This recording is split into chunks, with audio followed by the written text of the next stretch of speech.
very good morning, distinguished guests, speakers, ladies and gentlemen. Welcome to the second session of the BuildSG Lead Forum 2022 series, jointly organized by BCA and JTC. The BuildSG Lead Forum series is a platform for the leaders of our built environment to gather and build knowledge as we continue to champion the transformation of our sector. Today, we are happy to welcome over 100 of you from the BE leadership community gathered on site and another 800 attendees online to share and discuss exemplary IDD implementation practices. In today's forum, theme as Shaping the Future, the potential of IDD in the built environment. We'll be sharing more about how IDD has helped us transform the way we build from the perspective of stakeholders across the BE value chain. Thereafter, we will end off the session with a panel discussion on the vision and strategies behind them. We are honored to have a lineup of distinguished speakers and panelists this morning, each an expert in his field, to share their experience and expertise with us. And shown on the screen is an overview of today's program.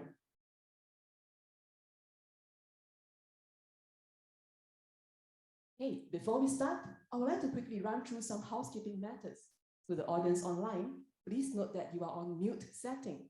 Should you have any questions for the speakers and panelists, you may click on the chat button on your screen to type in your questions. As for the audience on site, if you have any questions, we will prepare a microphone for you to ask your questions during the panel discussion. To kickstart this morning's session, we have engineer Lee Chuan Sing, BCA IDD Steering Committee Co-Chair, who will share on the topic Transforming the Way We Build with Integrated Digital Delivery. Engineer Lee will be sharing the vision and key focus areas under the IDD Roadmap 2.0 to drive wider adoption of IDD and how IDD could bring value and benefits to businesses. So without further ado, let us put our hands together and may I invite Engineer Lee, please.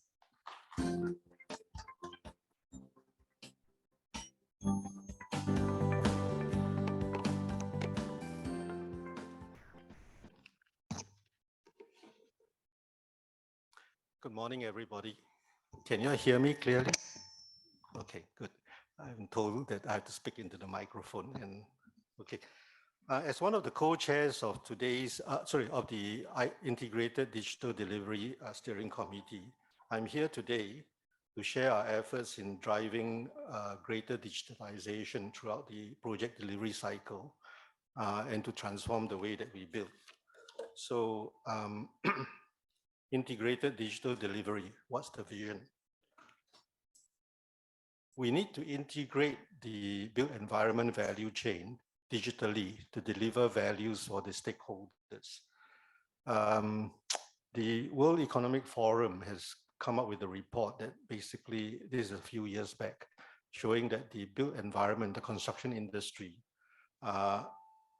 value chain is highly fragmented, and the level of digital adoption is also low. In fact, actually, I think in Singapore, we are one of the leading countries in digital adoption for the construction industry. So there's a need to address this situation by integrating the BE, the built environment value chain, digitally to deliver values to the stakeholders. What do we mean by this? Well, digitalization plays a crucial role in integrating processes and connecting stakeholders across the value chain to improve overall productivity. Now, the term IDD is something that is actually used in Singapore. In fact, we coined this a few years back. And what does it mean by integrated, digital, and delivery? It's shown here on the slide. To go through all the 4 stages of a project, of a buildings, of a infrastructural project life cycle. But the key thing from this is that once you go digital, all your data is captured without you having to do a lot of extra effort. And because it's captured, you can do analysis. You can go back and rework it. For new projects, you can adapt it and use it as one of your proven solutions without having to repeat a lot of your work.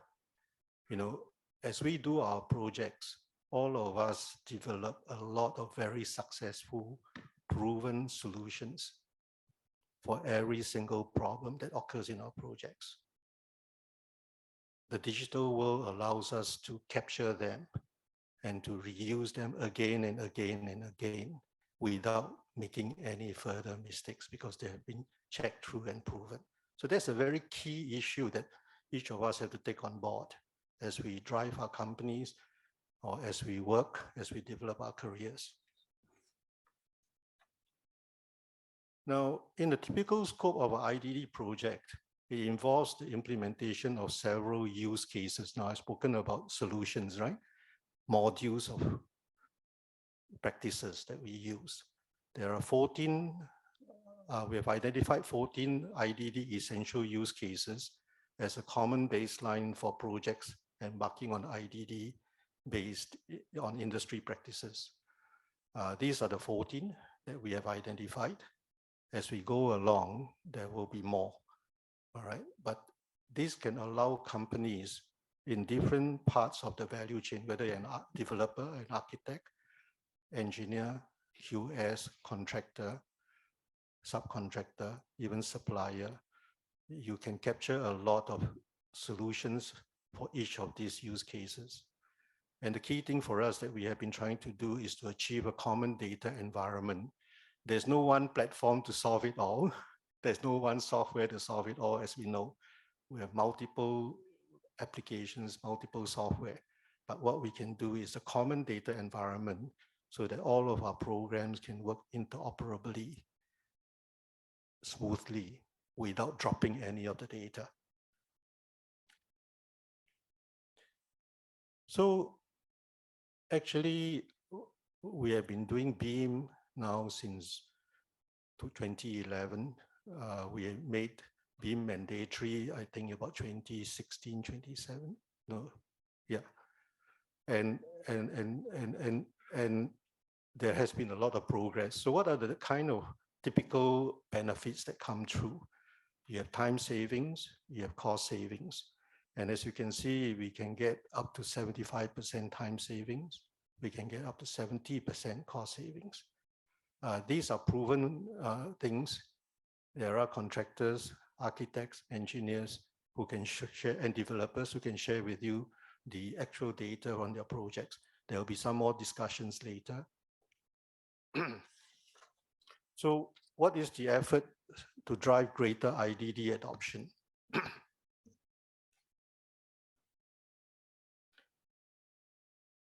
It is not easy to get a whole industry to digitalize overnight, and we have found that. However, there's always a group of more progressive forerunner firms that are willing to experiment and lead the way. We have worked with them to demonstrate the values and document the best practices to share with the rest of the market. Based on the learning, we have also worked with the lead demand drivers, both public and private sector clients, to stipulate IDD requirements for projects before they can enjoy the gross floor incentive, gross floor area incentive scheme, or quality for or qualify for the government's land sales.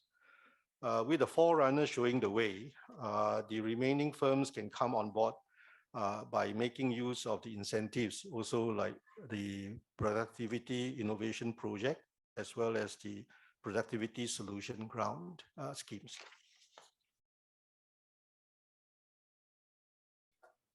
Now, what we have done is, as I said earlier, the IDD steering committee, which is actually co-chaired by Chiu Pit Man from Capital Land, Neo Chun Chok Kyong, Deputy CE, BCA, and myself. We were set up to provide guidance on IDD strategies and action plans, and to provide greater degree of adoption, and to drive greater degree of adoption. The committee is structured to focus on these three key areas: a set of common enablers in terms of standards and solutions, a list of what we call lighthouse projects to show us the way in the dark, to capture good practices and benefits, and come up with some standard templates to guide projects new to IDD to embark on it easily, and finally, a program to address the digital manpower and challenges. So first thing, in terms of enablers, we have produced the common data environment data standards that defines a set of data needed for collaboration and performance management for specific use cases along the value chain.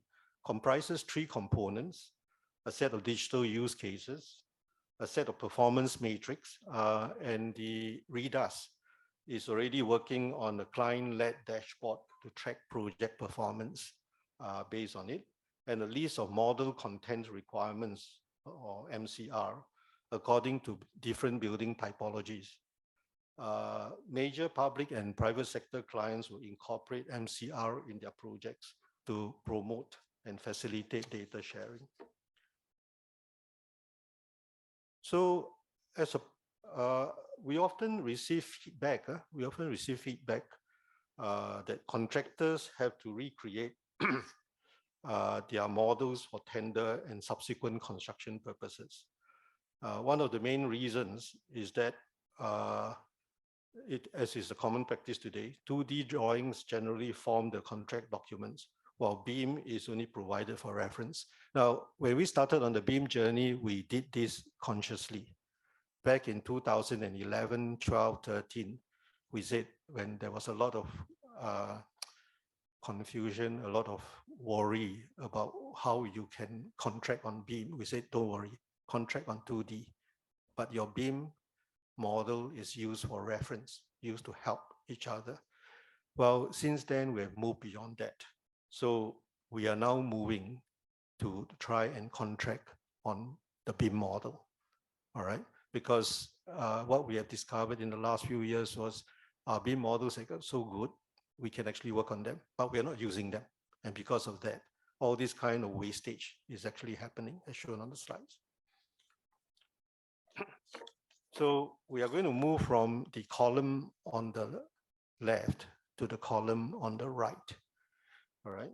So the key thing is we are going to augment regulatory BIM to form. So I think you all know, with CornetX coming out, we will have to submit in BIM, or we have been submitting in BIM, but the BIM will be has to be to a certain higher standard for CornetX. So it will then form the tender BIM and issue as part of the contract documents, but supplemented with 2D details. We have now got enough working experience to know that not everything is most advantageously shown in BIM. Certain things are better shown in 2D details. During the tender period, extract data from BIM for quantity takeoff and construction planning. And then for post-tender, contractor further develop the consultant's BIM for downstream use. Sorry.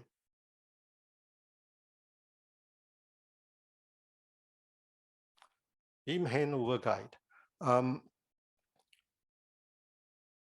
This clearly outlines the scope of BIM that forms all the contract documents. So this will be issued by end of this year.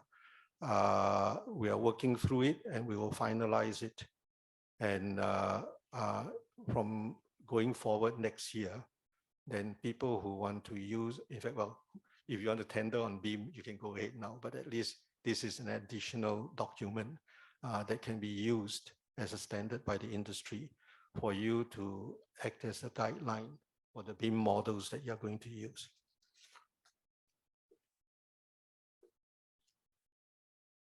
Okay, so what are the lighthouse projects? What we did earlier this year was to work through in the steering committee and say, look, there's no point talking around general ideas and all that. Better to focus on some key projects for trying out various new or improved ways of doing things. So both the private sector and the public sector have come together to set up a number of projects with the best in class practice. And thank you, I have 5 minutes more. And standard IDD templates, as well as the client's requirements. Now, talking about digital manpower quality and supply challenges, this is something that all of us suffer from, lack of manpower. So there are 4 steps. First, we will increase the digital competency of existing in-service professionals and technicians. The trade associations will partner with the Institute of Higher Learning, and I think there's already an alliance up between the Singapore Polytechnic, the Singapore Contractor Association, and the Specialist Trade Alliance of Singapore members to train the contractors' staff. Next, we'll focus our efforts to equip new entrants, fresh graduates, as well as also meet career switchers. There are people switching into our industry. And last but not least, work with shared service providers to build sufficient capability to cushion any surge in manpower demand from BE companies.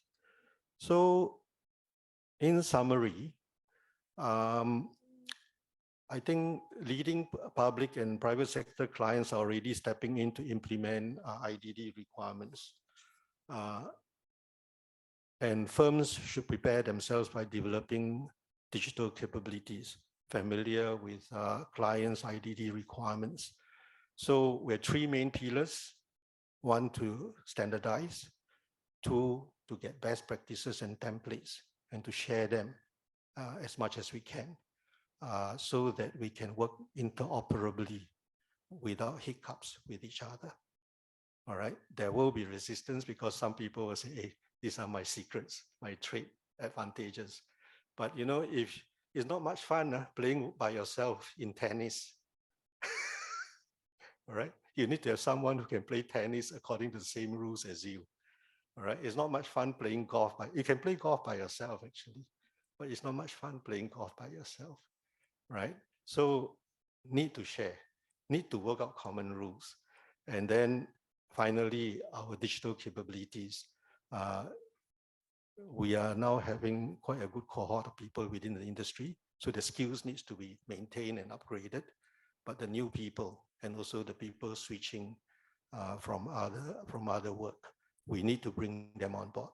But actually there is a big group amongst us.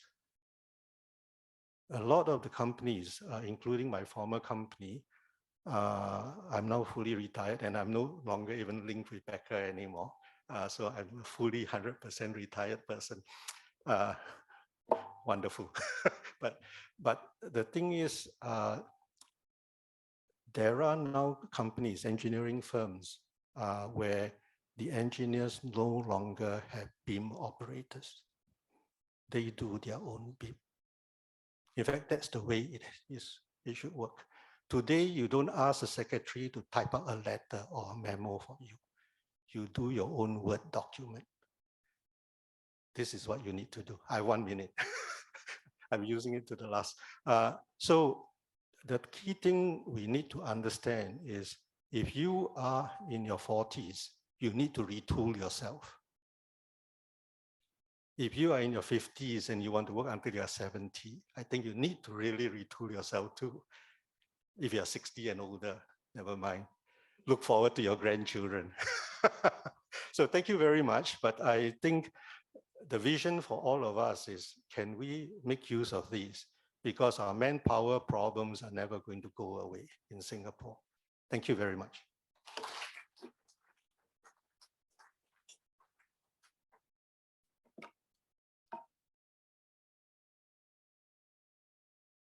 Thank you, Engineer Lee, for setting the context of this morning's forum with his sharing. Our next speaker is Mr. Ashif Alva, Deputy Chief Development Officer from Capital Land, who will be speaking on the digital delivery for developers and the lessons to learn. Ashif has close to 26 years of experience in the built environment sector, of which 21 years is with the Capital Land Group, working on various projects from assets enhancement initiative works to greenfield developments. His presentation this morning will showcase Capital Land's IDD journey through exemplary projects such as Star Vista and Jewel Changi Airport, covering the challenges that the projects face, as well as the issues that needed to be addressed in the early planning stages in order to ensure successful project delivery. So without further ado, let us welcome Mr. Ashif Alba.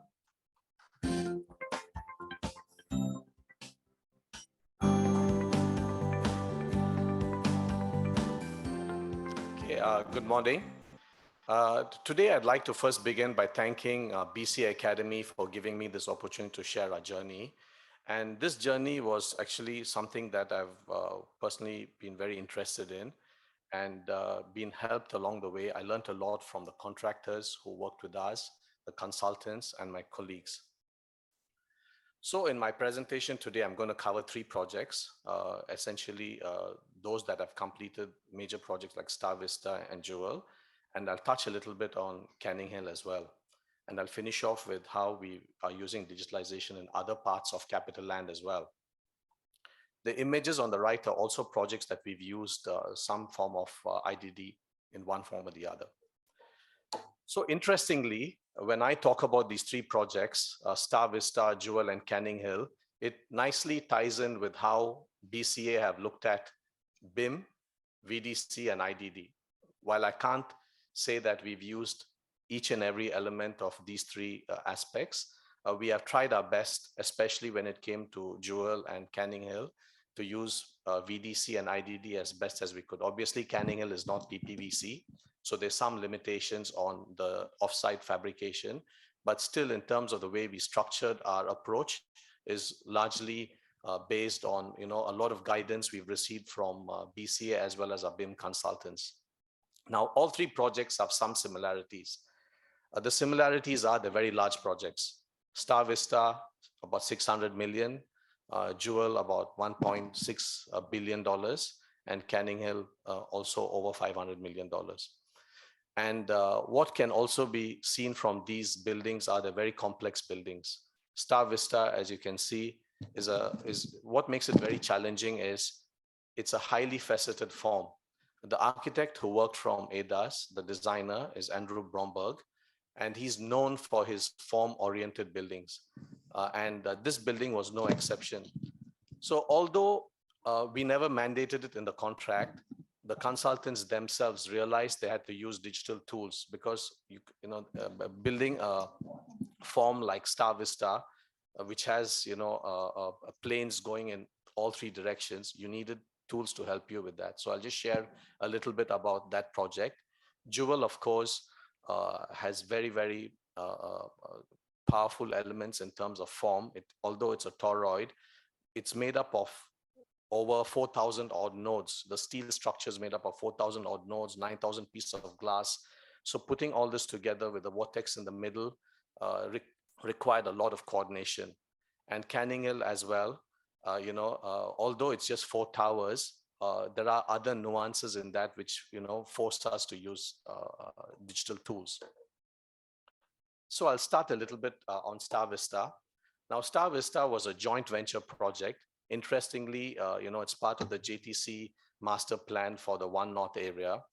And the contract was awarded to a company called Hexacon in 2008. Now, what's very interesting about 2008 is this was the time where tender prices were at probably the highest. I don't think even now our tender prices are hitting those kind of peaks. And we had a very challenging time getting contractors during that time.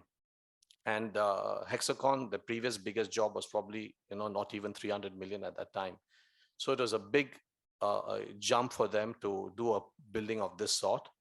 And what made it, and it had various degrees of complexity, starting from the MRT track that actually goes through part of the site. In fact, part of our site includes the MRT track. You have the auditorium, the cultural portion that I'm showing you on top.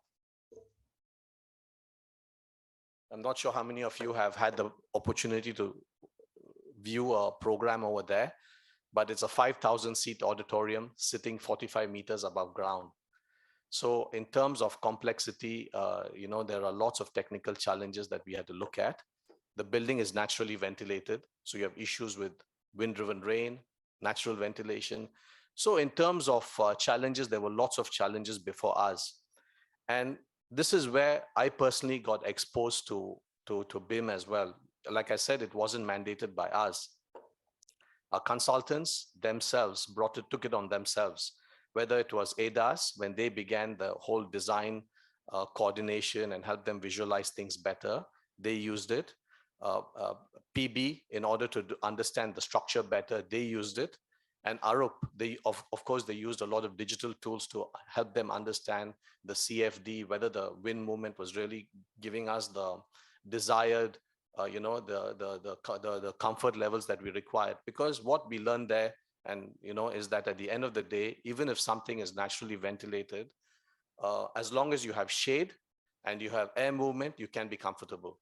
So based on these kind of parameters, they were able to model solutions in terms of how we kept the spaces cool in the corridors as well.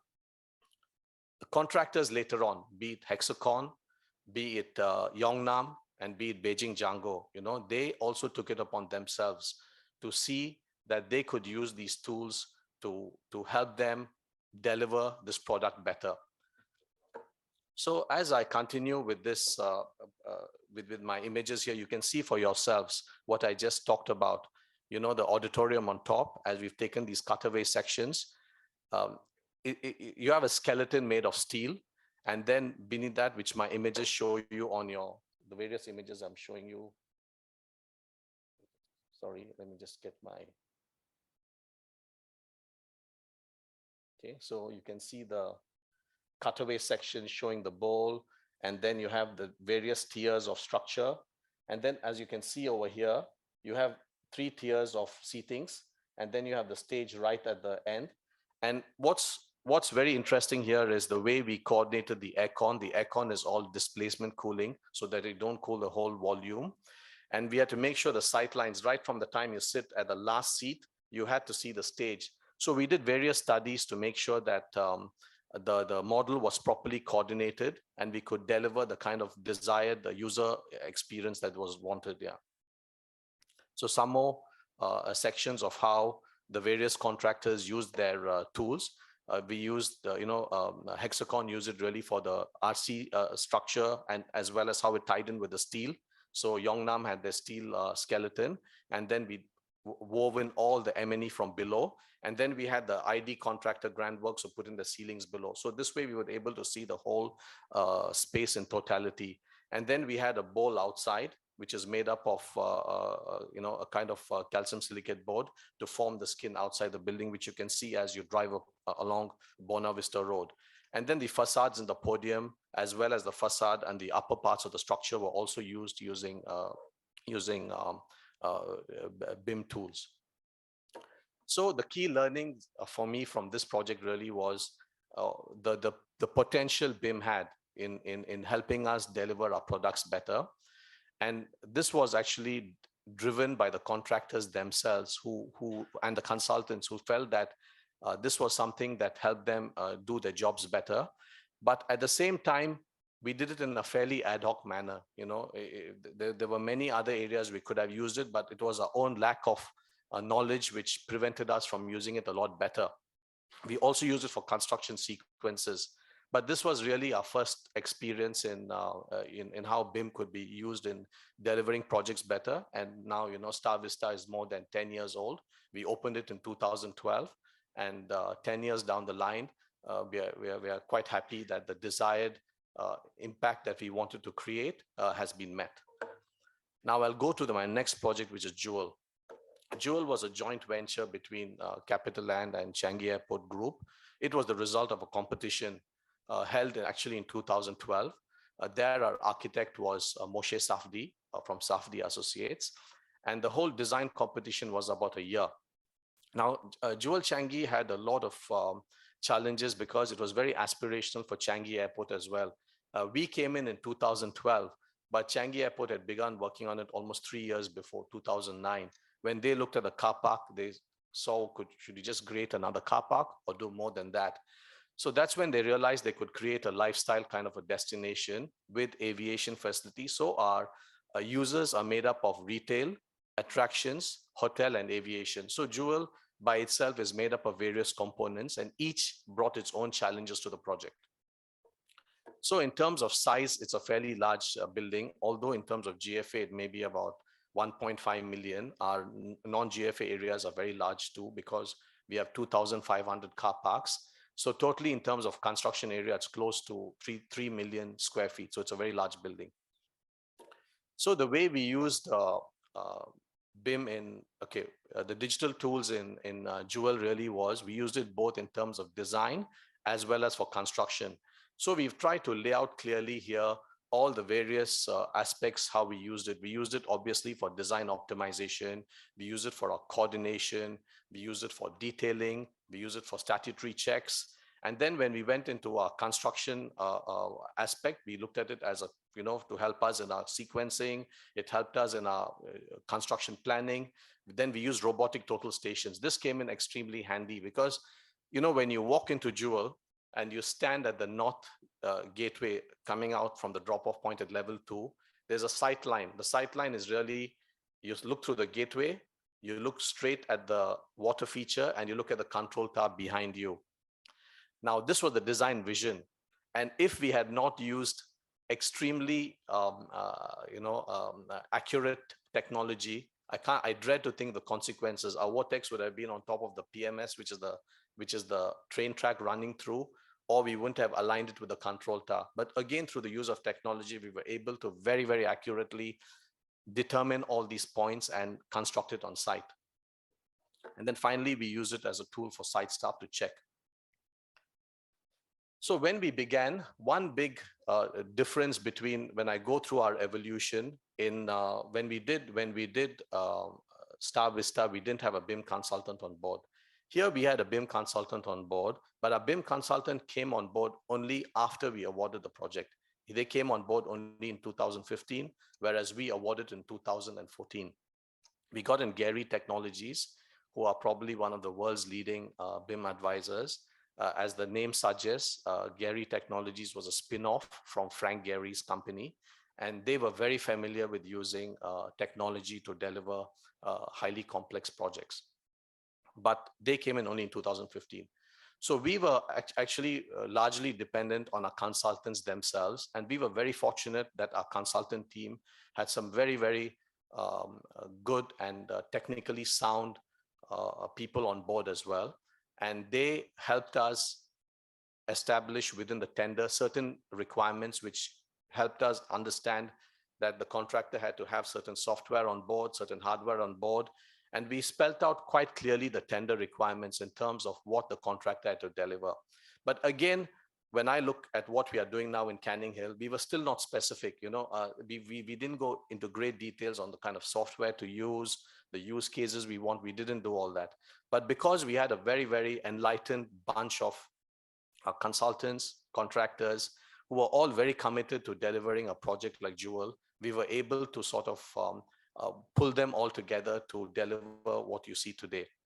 So the different examples of how we used software and in Jewel really was, in doing our traffic simulation, in doing our walkthroughs, and also helping us with a site context model. What a lot of us just look at Jewel, we see this huge, we always look at these images of the water feature, the lush garden around it, the retail around it. But what a lot of people don't realize is all the infrastructure that went around Jewel. And it wasn't just built without anything happening around us. Changi Airport was doing a lot of other work as well. At that time, you had Dragage building the extension to Crown Plaza. You had the new taxi stand, which is a multi-tiered structure being built up at Teeth next to T3. So we had a lot of things happening around us, as well as the only way of entering the airport precinct is through Airport Boulevard, which is going in, and then you have a road going out. So in terms of redundancies, you don't have a lot of flexibility there.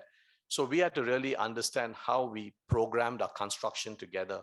So Jewel itself, we had to really plan. In fact, there were 14 construction phases, 14 TOP phases for us to and we could do all this by engaging the authorities early. We engaged BCA early, we engaged MOM early.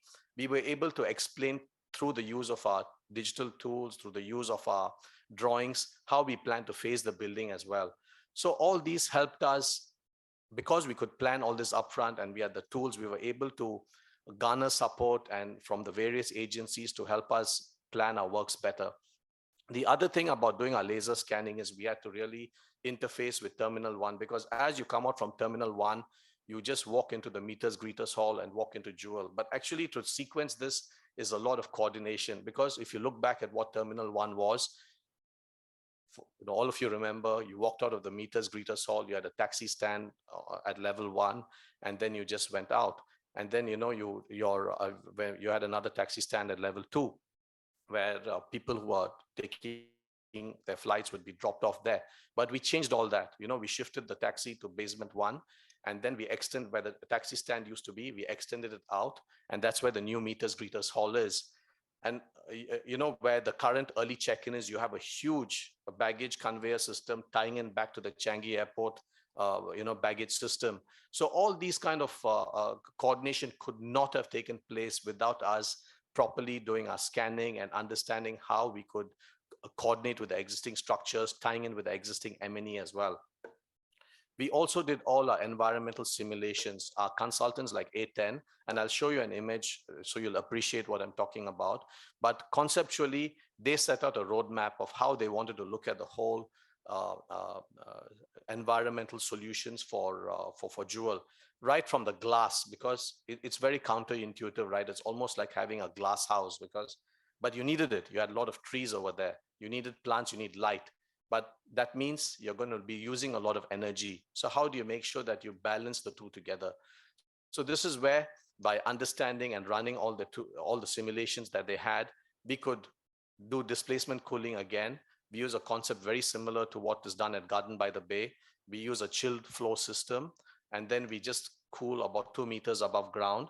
And again, by using our CFD, we were able to analyze how we placed all the different air conditioning delivery systems as well. The other aspect which I'm going to share with you, which is very interesting about Jewel, is the image in the central part, which is really about the lux levels. Over here, we did many simulations to understand how the shadows formed by the structure would affect the daylight as well. And based on the daylight studies that we did, you will see the plants that we provided in Jewel. And there are certain parts, if you look very closely, you will see there are grow lights being used. These grow lights are being used because the studies determined that these areas would not receive the kind of daylight required, and therefore we had to supplement the natural daylight with lights as well. So again, this is a good example of how we use our digital tools to help us give us the solutions that we want. The other aspect is in terms of how we did our optimization. Now, when you look at the architectural model, we had to actually prune the structure. When I say pruning, because the nodes, like I said, were made up of 4,000 nodes. Now, if you go and look at Jewel, you will think that it's a curve. It isn't. Actually, it's pretty much using straight lines to form this form that you see today. But because by using the digital tools that we had, we could actually shape each and every element over there to give us the form that we see today. The image on the right, which you see over here. Okay. So if you look at this, there are a series of 3 images. What we're actually showing here is, again, our contractor, what they did was they used parametric tools. They used certain scripts to help them model the root ball sizes. So because our planter depths are very tight, we were able to model each and every root ball, and we could place them at the appropriate locations, because inside these planters, you also had to weave it in with M&E services as well.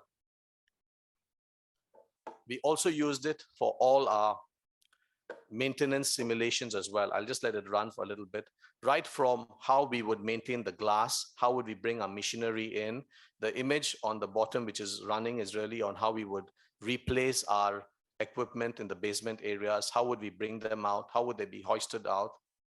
The image on the right-hand top corner on the simulations is on, you have the PMS running in. There are fast action doors over there. So we had to again determine, is there an energy loss over there? Do you need to replace it with renewable energy?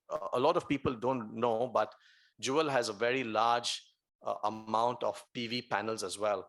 which is actually sitting on one of the finger piers. That's actually used to compensate some of the energy losses that we have from either from the fast action doors and also from the large amount of sort of energy that people thought we would lose, but we actually didn't. But it's used to supplement the energy that we have. In terms of coordination, what makes Jewel especially difficult is because of the control tower. We have height lines. Because of the height lines, we couldn't go more than 45 meters. So what does that mean to us?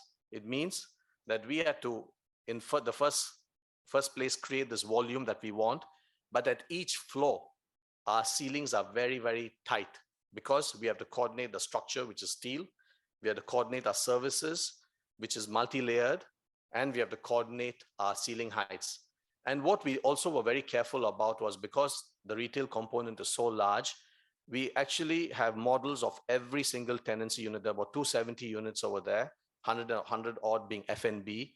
We actually modeled every single ceiling height, because one of the issues we have learned from experience is that contractors, if we don't coordinate this upfront, we are not able to communicate clearly to our tenants. And that can create a lot of unhappiness, because we generically say, oh, I'll give you 3.5 meters height, I'll give you 3.4 meters or whatever.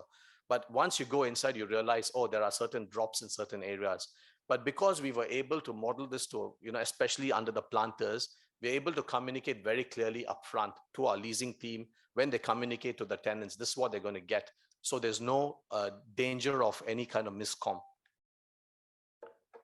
In terms of doing our CCTV checks, Jewel has a large amount of, obviously being a building of its nature, it has a large amount of security cameras. But again, here what we did was we modeled the kind of views that we wanted to see. And from there, we were able to identify clearly how the consultants would position the cameras, and then the users would sign off on it. We also did our statutory checks using our BIM model. Just some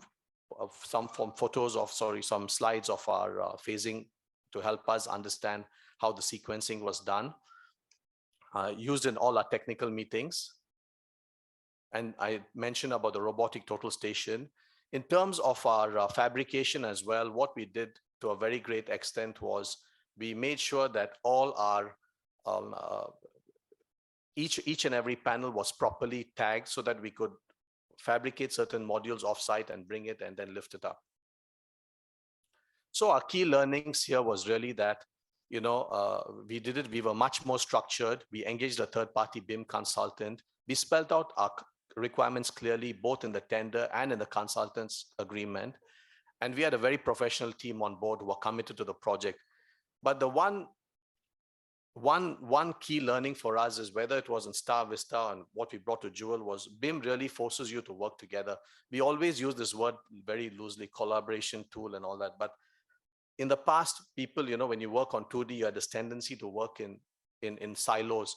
But BIM really forces you to change that whole approach. You all work in a very collaborative manner. The area that we didn't really do very well, although we followed Kobe, was really on the FM part of it, because we were told that our models were too heavy to be used by our FM team. So we did try to see how we could work with our Certis, who have a very, very sophisticated building management platform, and how we link it together. So this is an area that we are still working together.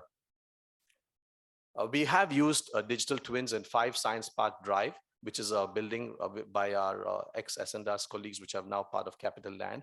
So there, although we don't have a lot of live data, it is a very easily manipulated model, which helps them understand in term information like the equipment that is giving, the kind of when is the maintenance due, and they can feed in a lot of equipment, and it helps them understand the building in a much more simpler manner. So we have done that. So in terms of BIM utilization in our Kaplan projects, we have used it in quite a few projects in various aspects. And what I just showed you was really, in terms of Jewel and Star Vista. I'm going to very quickly touch on Canning Hill before I wrap this up, because I'm told I'm running short of time. I didn't realize that I would take so much time on talking on Jewel, but it's again a project that was, so many years in the making, and I probably just scratched a very, very little part of it. And there's so many layers of complexity. If you do have the time, there's a very nice video by National Geographic. I'm not sure how many of you have seen it, but that gives you a better sense of what we do there. So I'll just talk about some key differences, what we did in Canning Hill. In Canning Hill, we got a BIM consultant very, very early on. And he helped us really QC the models right from the design stage through tender, and we are currently going through that. The other thing that we did was we were very specific about the use cases, how many kind of software that we wanted to use, where did we want to use it. So we were very, very clear about that. The other aspect in Canning Hill is we also are probably the first private developer who went into CDE, because we were part of this AFA, which we worked with the Ministry of, I think it was with EDB and MTI and all that.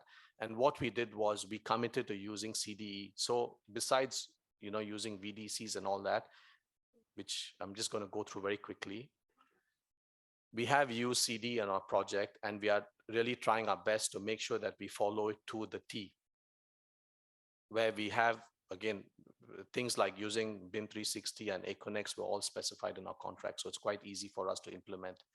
So although in terms, I'll be very candid here, although in terms of technical strengths, I think Jewel was far superior.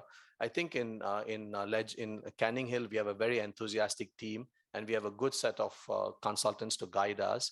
So hopefully we are able to deliver the kind of complexity that we have before us. Because in Canning Hill, the key challenges are, you have this drape that ties around the whole building. I have to take coaches down to basement 1. The coaches used to park along Tantai Place. We now have to take it down to basement 1. And plus, because of the site being so tight, there's a lot of coordination to be done with our M&E as well. So these are all aspects which, we are following up on drones and, using robotic total stations as well. We're using Novate for our safety and QM, and areas that we're going to be working on. We continue working on as our digital mockups for VR and, on our photo documentation as well. So at the end of the day, we use BIM because of the productivity gains it gives us. It is a collaboration tool. It helps us visualize. Our bosses really understand very quickly when they see things in 3D. It helps us do analysis. We are able to, deliver. We can layer on so many plugins which help us analyze the building better. It helps us in our construction sequencing. So the benefits are really very, very clear for us to see. So what really is our key takeaways? So one of the key takeaways is, although it's very obvious there's so much value proposition for people who are familiar with it, we must make sure that budgets are set aside, because at the end of the day, it's about money. There's always this tension between the various teams if there's not enough money. We have many, many aspirations, but if there are not money set aside, and when we do our financial calculations, your project, you can't do all the tasks you set before us. So you have to explain clearly to your investment teams and to your management why you're doing all this. You also need a very technically strong client team to drive this, because like it or not, even if you have the best consultants on board, the best contractors on board, but if the client team is not technically strong, it'll be very difficult to support the IDD journey. You must make sure the personnel across the board are trained and they understand the various tools before them. You must make sure the consultant scope is spelled clearly, because if it's not spelled out in terms of their deliverables, they will not price properly in terms of manpower and their fees, and there'll be a lot of arguments later. Same thing for the tender as well. The tender scope got to be spelled out clearly, otherwise there'll be a lot of arguments. So when I say spelled out clearly, you really go into details. And this item 5 is very interesting. Mr. Lee talked about it a little while ago, about the guide. And we too went through some challenges in our own journey, and we've always been supported by BCA. We've gone up to them. They've helped us iron out some of these issues, and some of our learnings actually captured in this guide as well. So the tender scope, I can't emphasize enough on how important that is. But in FM, it still continues to be a challenge. The other issues is, do get a BIM consultant. They are very, very invaluable in helping guide the team in monitoring, advising, and following best practices, and learn from others. We've always learned from, BCA, JTC, other progressive developers. The GPs always lead out the way. We have the BCA guides before us. There are other developers, you have Lend Lease who do a lot of work. So this is a journey, like Mr. Lee said, you can't play alone. What are we all interested in? We're all interested in delivering our products well, and we learn from others all the time. And you must make sure you have good consultants and contractors who believe in this. Otherwise, you're really dragging a very reluctant horse to drink water, you know what I mean? And the management support needs to be there. They need to believe you. If your management are all, who don't have a feel of the ground, then I think it's very challenging to get support, and then you won't be able to do all this.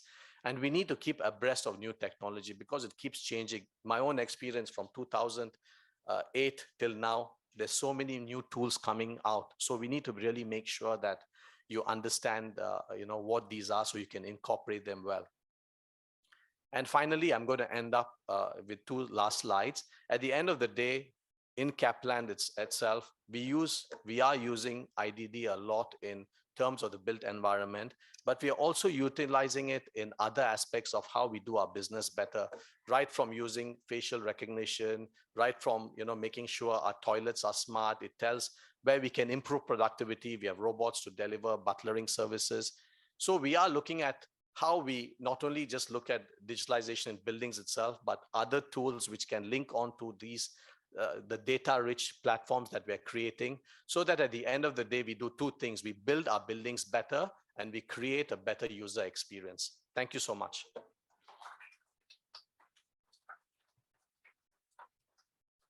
Thank you, Mr. Ashif, for the very insightful presentation. Our next speaker is Mr. Oh Song Kwan, Technical Lead IDD East Southeast Asia Water, Jacobs, who will be speaking on the digital journey of Tuas Water Reclamation Plant. Oh Song has over 27 years of experience in delivering meaningful digital solutions to clients, projects, and vendors. He has a strong technical background in developing tools, processes, and working with people to meet clients' digital transformation needs. And he is the key driver behind Jacobs' digital transformation successes at Tuas Water Reclamation Plant. The Tuas Water Reclamation Plant is a one-of-a-kind, complex, and multidisciplinary mega treatment facility for industrial and household wastewater. Through this presentation, Oh Song will share Jacobs' digital journey and the challenges encountered throughout the IDD implementation stages. And with that, let us put our hands together and welcome Mr. Oh Song Kwan, please.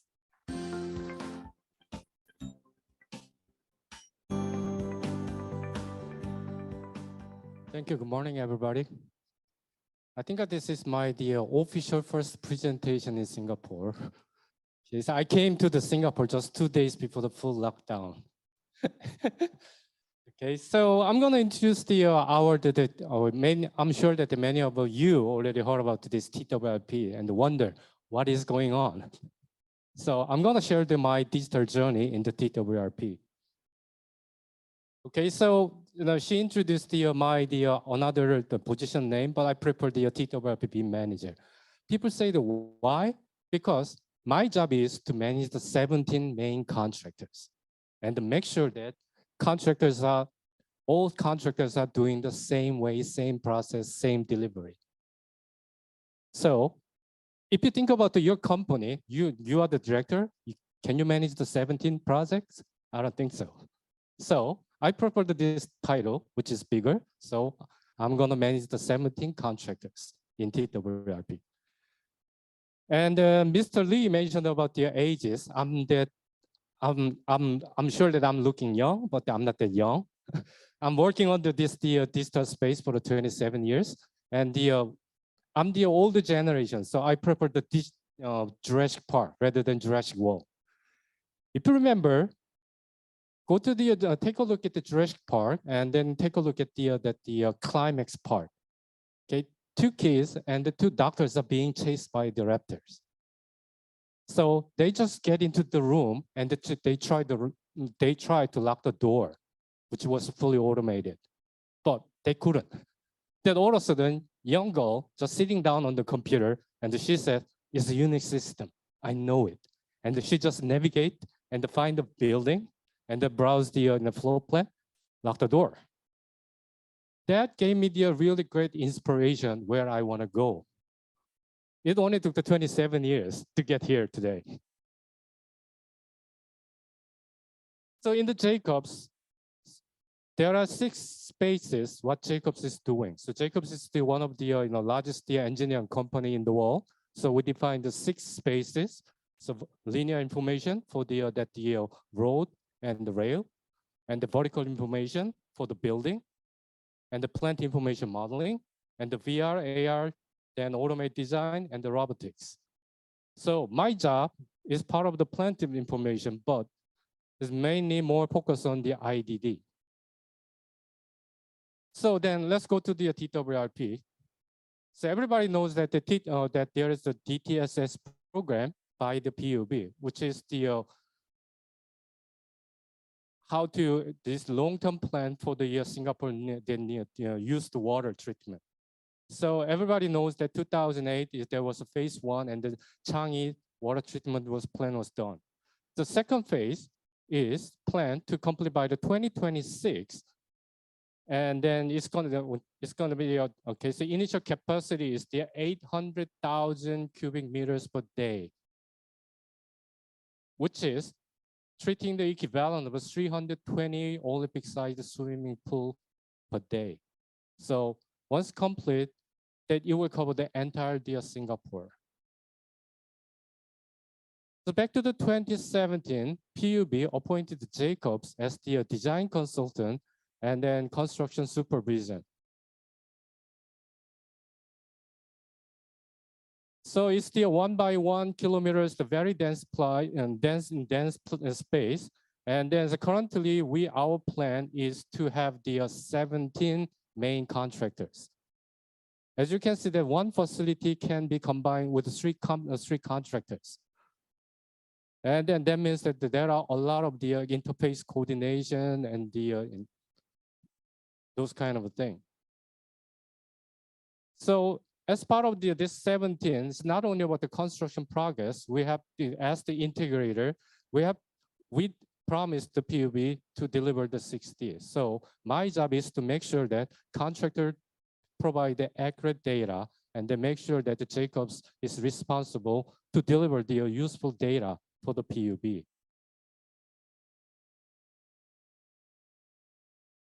So this is the Jacobs scope in TWRP. So we are doing we have done the prelim and the detailed design, and then we do the tender management, and then we do the commercial management and the authority approval, project control, and then the public relationship, construction management, as well as information management. And the ultimate goal is to deliver the 60 data.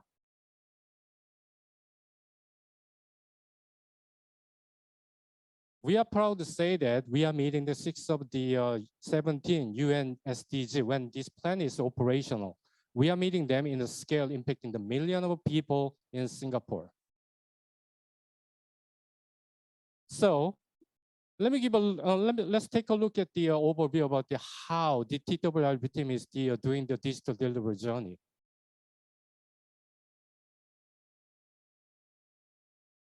From the day 1, in this project, Jacobs has deployed CDE for the whole design and the construction phase. So we have used a lot of different tools. Mostly important thing is that this is a plant, it's not the building. So Jacobs chose some plant-specific tool. And then we have used the building tool, building service tool, and the civil design is everything for the preliminary and the detailed design delivery. Once completed design, typically industrial norm is to issue the 2D drawings rather than model. We have gone beyond that traditional way. By providing the truly federated information model, this is meant to be a significant reduction in the 2D drawing production. The tenders are given the tender brief using this high definition visualization and they get a comprehensive visual appreciation of the facility and the package to be delivered by the successful tender. Now, once we got the model handed to the tenders, enable them to do the quick quantity check and then to use for their construction logistics or the model review using the review tool. Sharing these federated models improves the quality of the tender and reducing the RFIs have saved a lot of turnaround time. one of the still challenges that the many tenderers ask, can you give us more 2D drawing? You have a model, you can make the 2D drawing. Please use the model. So we got a lot of help from the BCA and the software the provider. So we are upscaling the step from the early stage of the project. And then that impacted a lot, we believe that impacted the Singapore industry.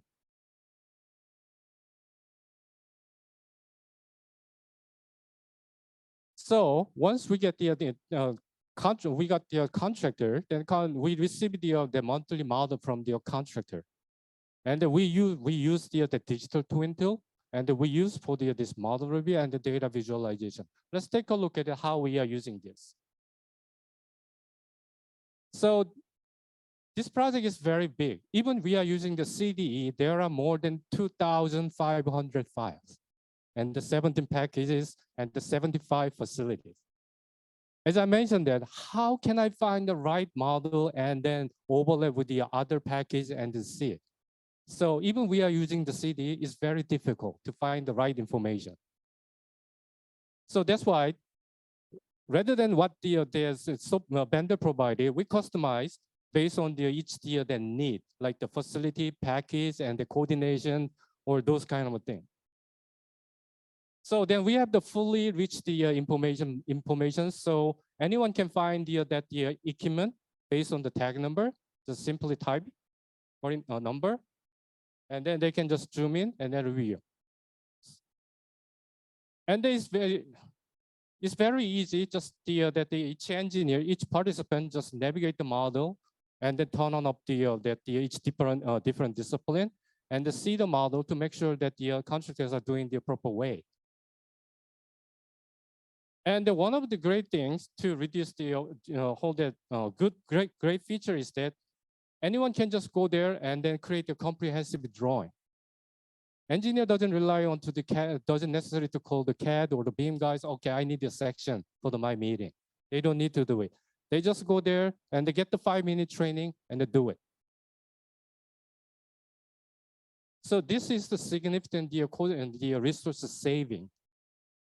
And this one makes sure that all the project participants use the digital twin. So then we customize some the common attribute for the project management and the construction management. So this common attributes not only for the single tool, but for the across the tool. So we can visualize this model by the submission status. As you can see, green is approved. And then we can see filter by the installation status. So I don't need to go to the site and I can see what's the progress there. And then I can see what's the inspection result. At the same time, okay, which part the contractor claim. So rather than just the number from the report, I can visualize it and then see what is going on there.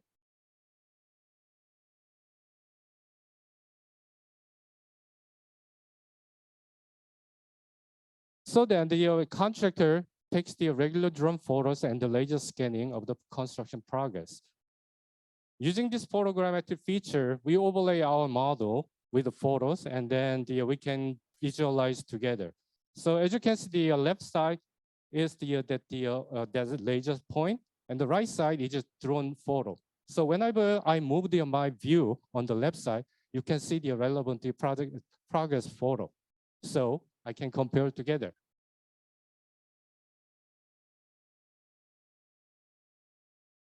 Now, then I mentioned there's some customized element. Oops, sorry. Then I can isolate this one. So now I'd like to overlay the laser scanning and see that the contractor reporting is correct. So as you can see, I just combine that attribute and then just browse the point cloud. So, oh yeah, contractors they populate the data properly.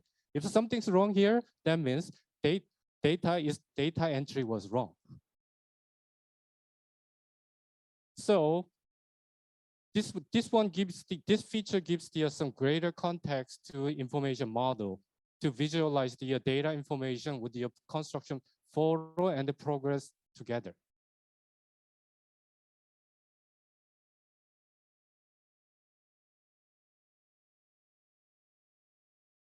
And then until this year, 2022, many people ask me, oh, can we have the full rendering with the entire the TWRP? Actually, we couldn't do it. But with the help with the software vendor and this hardware provider, NVIDIA and the Bentley, they make the great progress. And then we could have this full rendered model with the VR. As I mentioned, this is the combined 2,500 models. So again, same thing. If you find something, that means the model is wrong. So we can update within just the half day for this. So this is a great feature, and as we are working together to improve this immersive tool to be utilized for the operation phase with the more interactive features.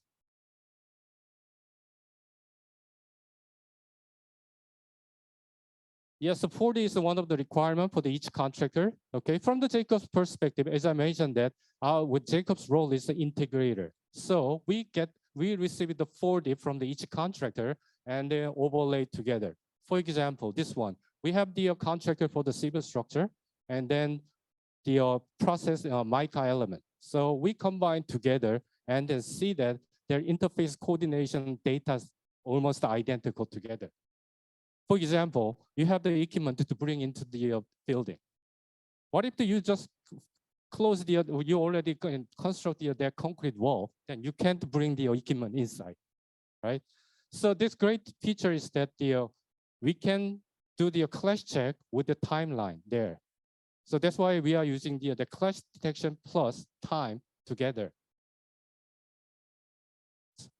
So then it shows the when it's going to be installed and when it's going to be another party is going to be bring in when.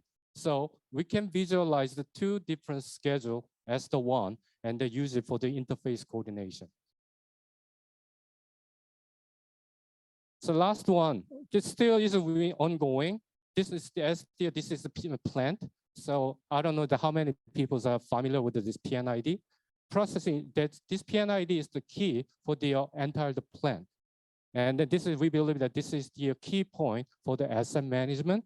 And then so we customize this PNID to provide the intelligent data for the operation and maintenance, ultimately for the PUB.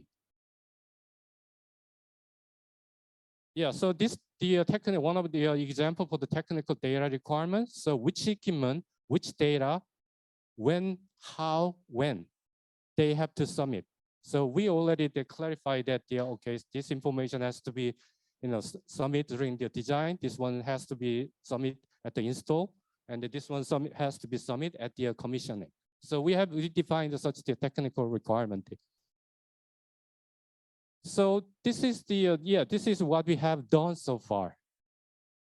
So then our future journey is, everybody say that it's 60. As I mentioned, that 60 is kind of a dinosaur we never seen. So how are we going to combine this? This is what we are thinking. So everybody knows that now we are using the mobile hand device, whatever. So go to the plant inside, and then just the AR just pops up. What's this pump number? And then shows the efficiency and the progress, everything, KPI. Then show me what's the installation manuals, those kind of thing. And then if you do some manual regular checking, then just browse the checklist and then do it and then submit. What do you think? That's why we are thinking, and that's what we are working to deliver this at the end of this TWRP. So Mr. Lee mentioned that about that one. So in this that IDD frameworks, so TWRP is meeting the high level here. And then among the 14 digital use cases, TWRP is already implemented many things, and then we are implementing and like this. So it sounds like very easy. So I'd like to share our challenge and some lessons learned. First one, theory versus practical. Everybody knows that LOD. LOD is 300, 400. Everybody else agreed that this one. In our case, we say that no, don't use it. Because that just slows down everybody. Don't waste your time. So use the overall the dimension should be the same, but yeah, don't put it there. Information is more important. Another one is very challengeable, taxonomy. Okay, so you have the some equipment, and then there is a concrete something in there to support this equipment. What do you call it? Concrete column? No. Concrete beam? No. Mass concrete? Slab? No. Plinth?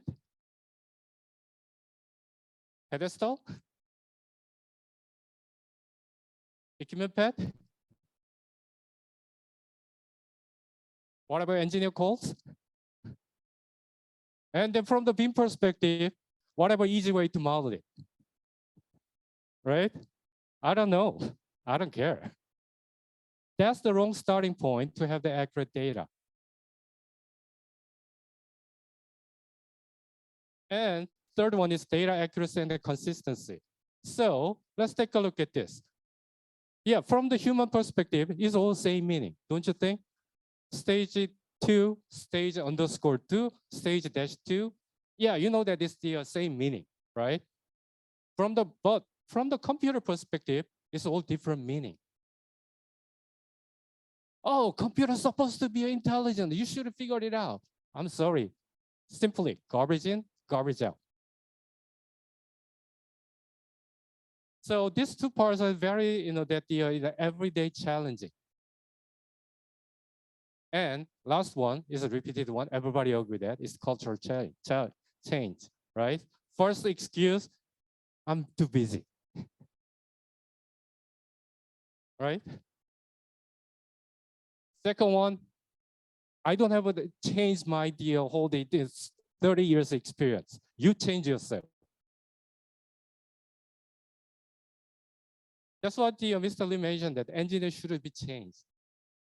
Be honest with you, that's the first one challenge all the time.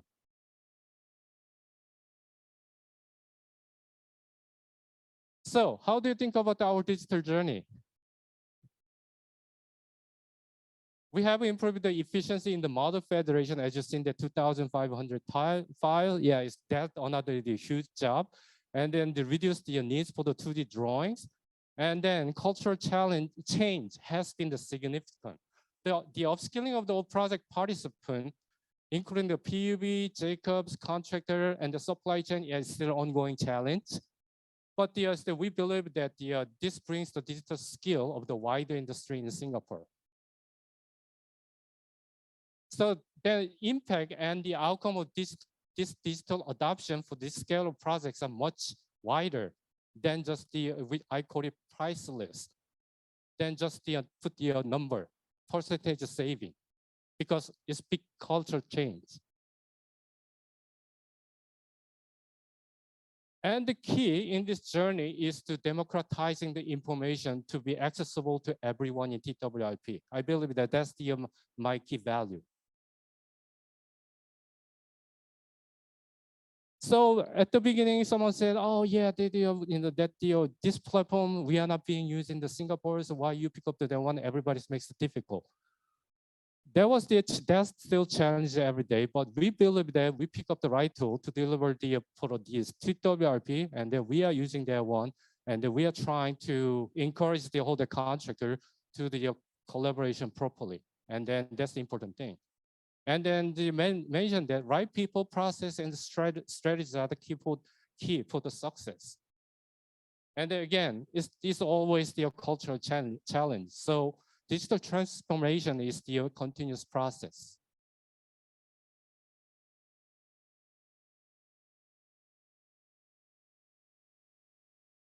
So it's not easy job, and that's what I'm doing, to manage the 17 contractor to deliver the same way.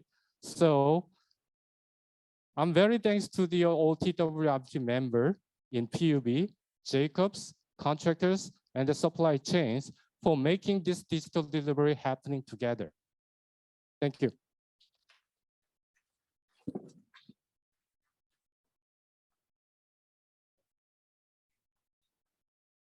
Thank you, Mr. Kwon, for sharing with us about Jacob's digital journey and the challenges encountered throughout the IDD implementation stages. The final presenter for this morning is by Mr. Edmund Leong, Head of Innovation and Technology Adoption, BIM ICT Straits Construction, who will present on the topic Embracing IDD in Construction Stages for Straits Construction. Edmund leads a team that oversees and manages innovation and technology operations in Straits Construction.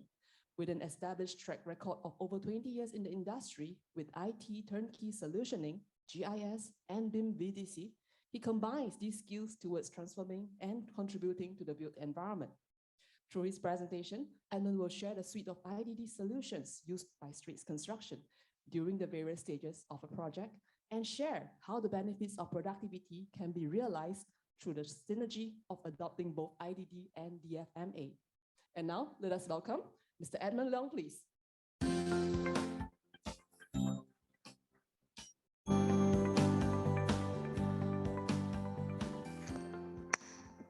Okay, hearing me okay? Right, good morning, everyone. No, I was sitting over there. I'm going to feel really lousy about my presentation. Why? Because you've seen very impressive, very illustrative, and lots of depth in the amount of work that's being done out there. Now, before you run away, I just want to warn you guys that do not take away from the last two presentations that IDD is only meant for projects that are huge, large, and complicated. I hope my presentation will give you a different view of how IDD can actually help projects for companies like us, all right?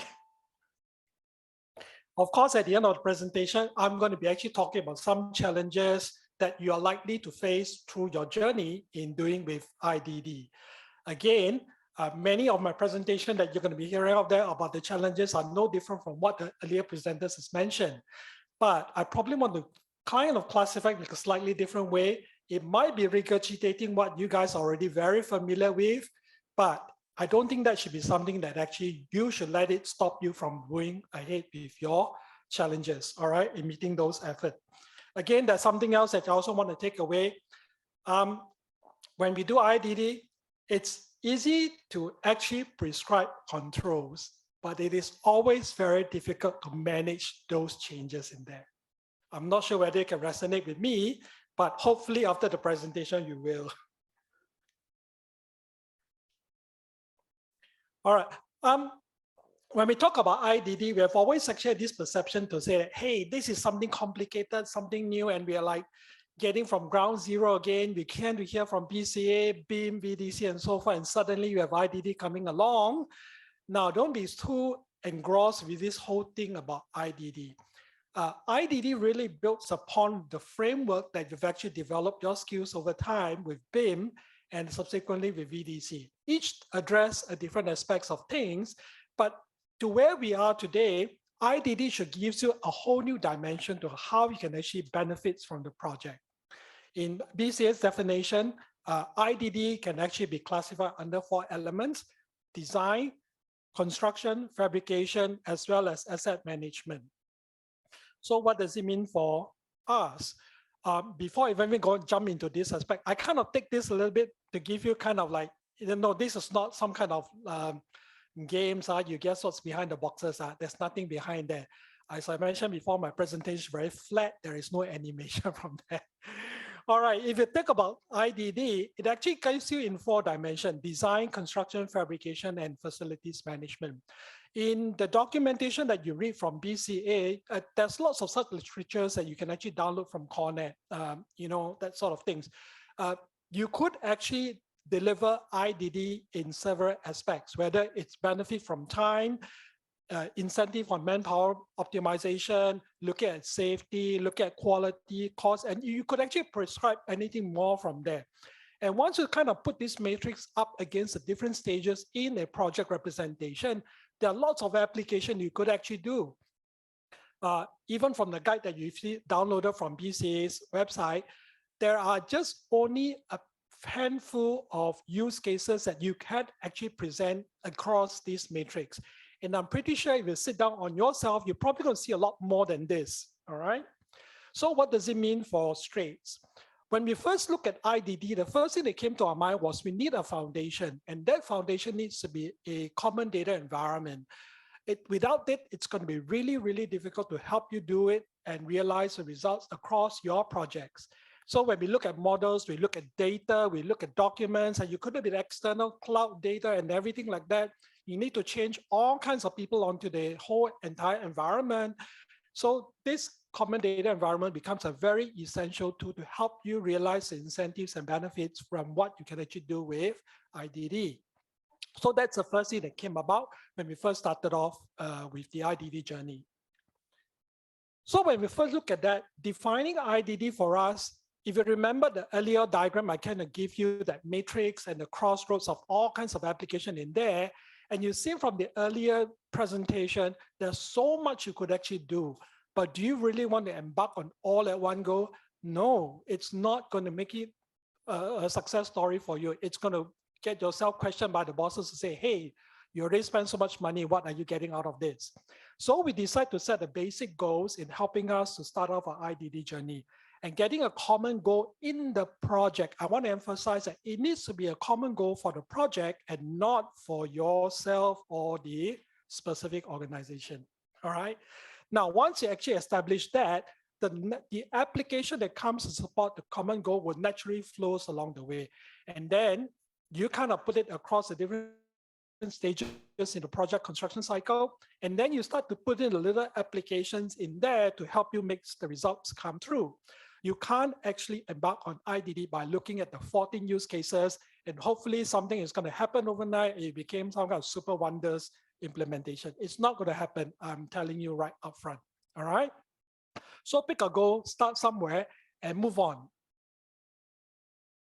When we actually look at IDD, the first thing that came to my boss's mind was, how can I still be effective with our implementation? So when we talk about construction stages in my title, it wasn't about construction stage, it's about construction stages. So we're talking about the entire life cycle within the entire project. So the first thing that came to my mind was, McLamy curve has been around for the longest time. Do we fully understand this principle? So we went back and re-studied this entire principle, the entire framework, and try and overlay it against a project that we're going to be doing with IDD.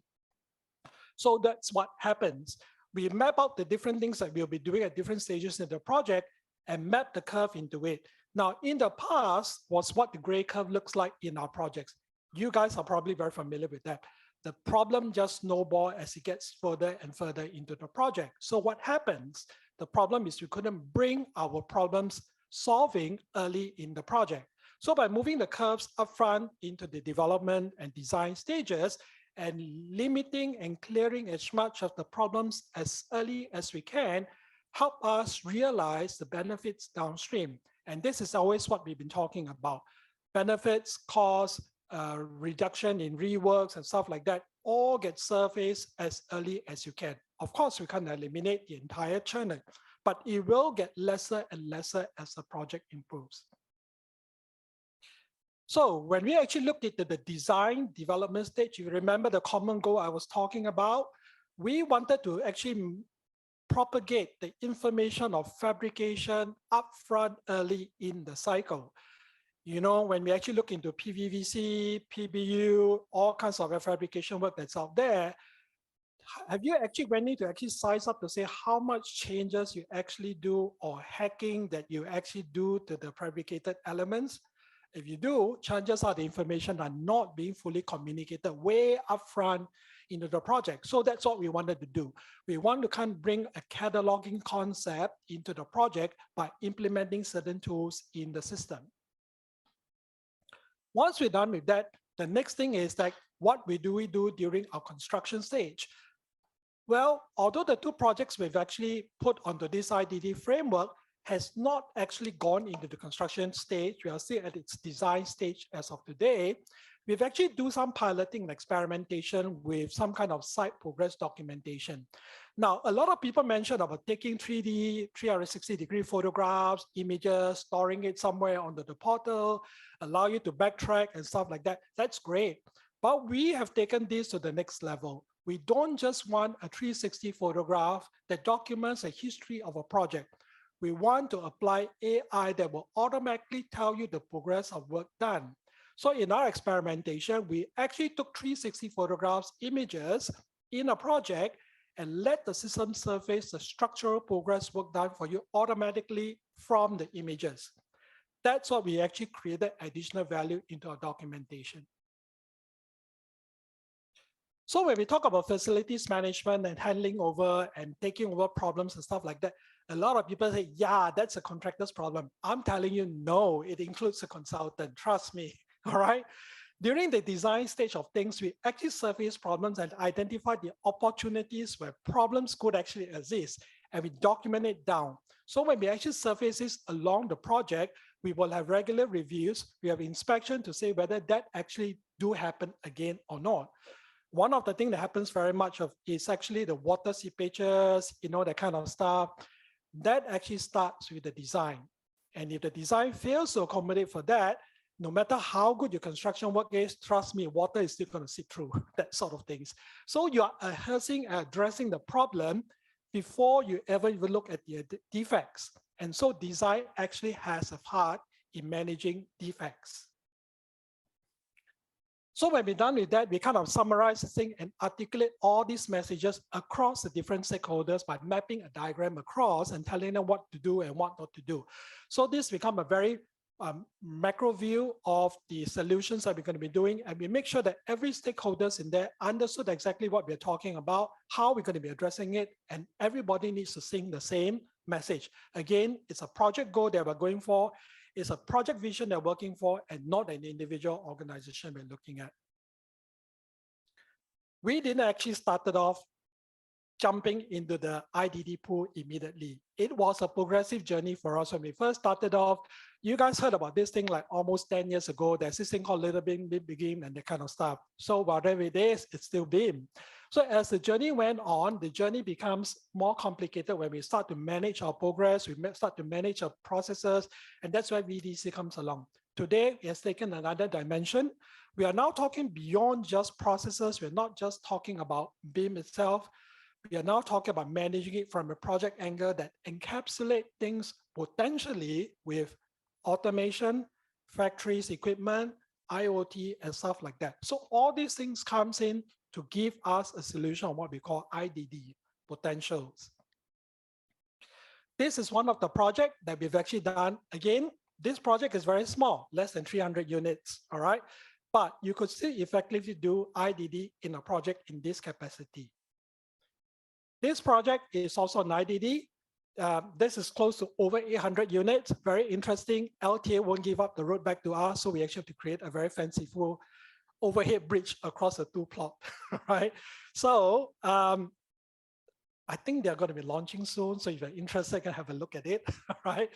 But what it's actually representing over here is that different kind of complexity, different kind of scale, different kind of usage can always happen in IDD. It doesn't need to be complicated, huge. As long as you find a case story to make it happen for you and to see productivity gain, performance improvement in your project, IDD is already a value in its solutioning. When we actually talk about implementation, it wasn't just us, the contractor, going in. We put every stakeholders into one umbrella. We do kickoff briefing, we do workshops and seminars, we do training, and we even implemented ICP-PCP, which was actually a framework that was actually encapsulated in VDC deployment. Now, this is a constant journey. We keep doing it, and we are still doing it as of today. Because why? You have new people coming on board. You just have to invest in making this happen. It's very tiring, but it's still something that is essential to keep the project going. Of course, when we look at BIM handover, we actually learn about this with BCA, and we actually did some piloting, some kind of experimentation. So we didn't do it on a very big scale. There was quite a bit of things to do. So we actually adopted the CD document and the BIM particular documentation that's from BCA, took in some of this information that needs to be put in a project and cut down on the drawings that's available that needs to be generated. And we kind of delivers that model to our subcontractors in a kind of piloting phase. So we are experimenting, we are trying it out, but it's not something that we want to stop and say, let's wait for it to settle down. So we actually get into that curve of making it happen.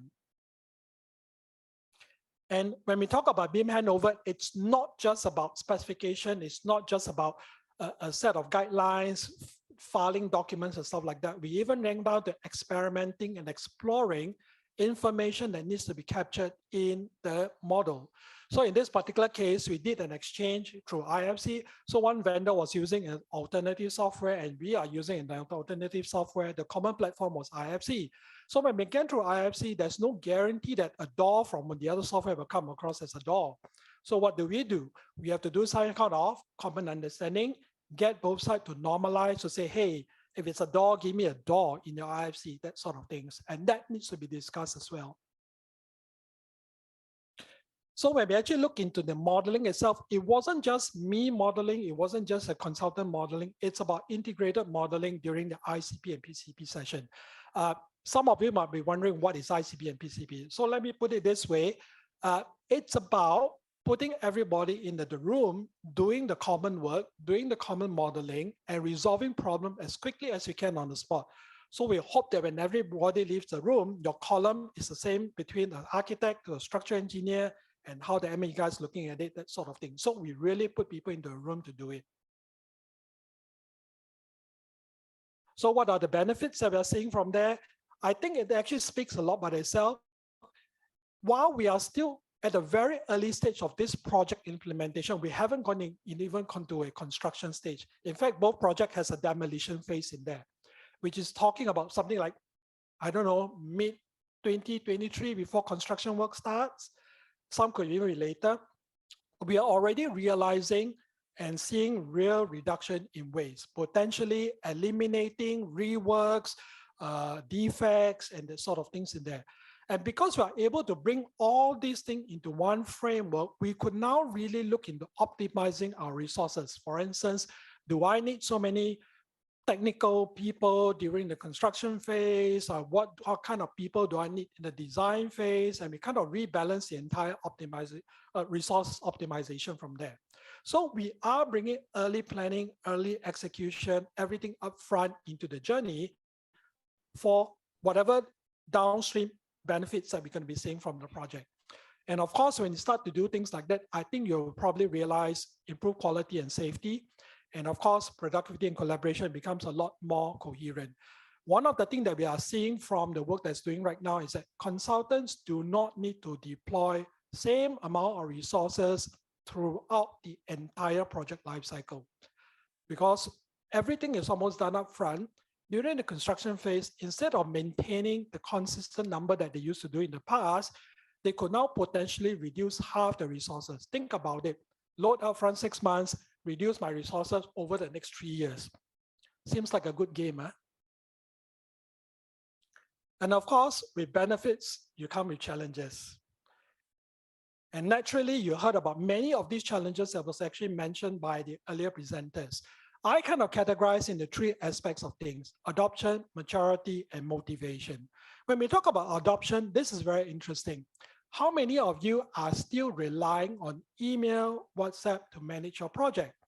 I'm pretty sure if you were to look at hands up, 90% of you are still doing it. Is that a good practice? No. Why is that the case? Because we are too lazy to move over to a technology that will help us to be more effective. All right, we've been talking about CDE. CDE is meant to coherently bring in all our information, but we are not getting people doing that. We are not seeing people who wants to be moving to that trend. They are still in their comfort zone, and there's always an excuse to say, I can't do it because I got no time. All right. Maturity is another aspect that we are saying it. As much as I had to say this, we heard a lot about the taxonomy and modeling and stuff like that. We are still seeing majority of the people who focus on visuals from the BIM model as opposed to information from the BIM model. That becomes a very huge challenge. Guys who do modeling are so passionate about modeling a little fin on a window panel as opposed to generalizing it in a lower LOD for the purpose of the project coordination. That's a huge challenge. People still cannot absorb the idea of modeling information in a project as opposed to visualization in a project. All right, and of course, motivation. Maybe it's the age, but I also felt that people tend to be less focused on project as opposed to being more focused in the company's interests. That is a big challenge. Everybody's going to say, my company's interests come first. I need to, do 2 or 3 projects at one go. Therefore, I cannot come to your ICP session, that kind of stuff in there. That becomes a problem in a project. All right. And despite we having such a close bond with our stakeholders in our project, it is still a challenge we need to mitigate along the way. So what's the future hold for us? Are we going to abandon IDD? Absolutely no. Already as it is today, we are already seeing many opportunities even without our stakeholders in the picture. For instance, consistently representing our way of presenting projects, the way we constantly look at managing our projects. If you look at it in an organization, if you run several projects, you will realize that you have different ways of doing different projects by different people. IDD give us an opportunity to regroup ourselves and reorganize ourselves to give us a consistent representation of the way we manage our project and execute our project. It also gives us a perception of how to present our numbers in terms of performance. When we talk about performance, many of us just look at this dollar and cents and say, oh, you are over exceeding your budget and stuff like that. We look at it in a different way. If a project has been wrongly or badly tendered or bidded in the first place, you can't hold a project for doing well because your project fails the budget that was being allocated to you. It's not about that. If you bid wrongly in the first place, that's something else the company needs to do. But if a project team has been doing well in executing the project, you should not penalize them for that aspect. So a project performance is a consistent way of representing all our projects in the organization along the way. In the past, we never had this opportunity. All right.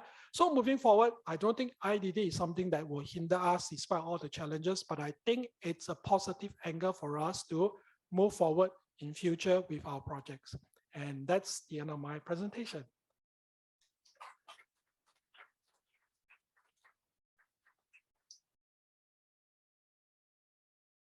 Thank you, Edmund, for the very straightforward presentation. We have now come to the panel discussion segment, and this session will be moderated by Mr. Cheng Tai Fat, our senior consultant of BCA. Mr. Cheng was previously the managing director of the Built Environment Research and Innovation Institute in BCA. He has helped to formulate the BEAM IDD roadmap, and he continues to drive a highly integrated construction value chain by promoting the use of construction IT, such as BEAM and IDD technologies. Mr. Wong Wei Long, Director of Building Projects from JTC, will join Mr. Cheng and the panel of speakers this morning. Other than delivering JTC projects, Wei Long is responsible for the drive to fully digitalize the whole development process from design, construction to asset management through the adoption of IDD. He has been very instrumental in establishing JTC's information requirements, redefining how information is delivered and used, digitalizing processes, and weaving in the use of various technologies to bridge design, construction, and asset management. During the panel discussion, participants are welcome to raise questions on the topics discussed. For our on-site audience, we have prepared a microphone for you to ask your questions. For the audience on Zoom, if you have a question, you may type it in the chat function. May we now welcome our speakers to join me on stage, please. First, let us welcome Mr. Cheng Tai Fat, Senior Consultant, BCA.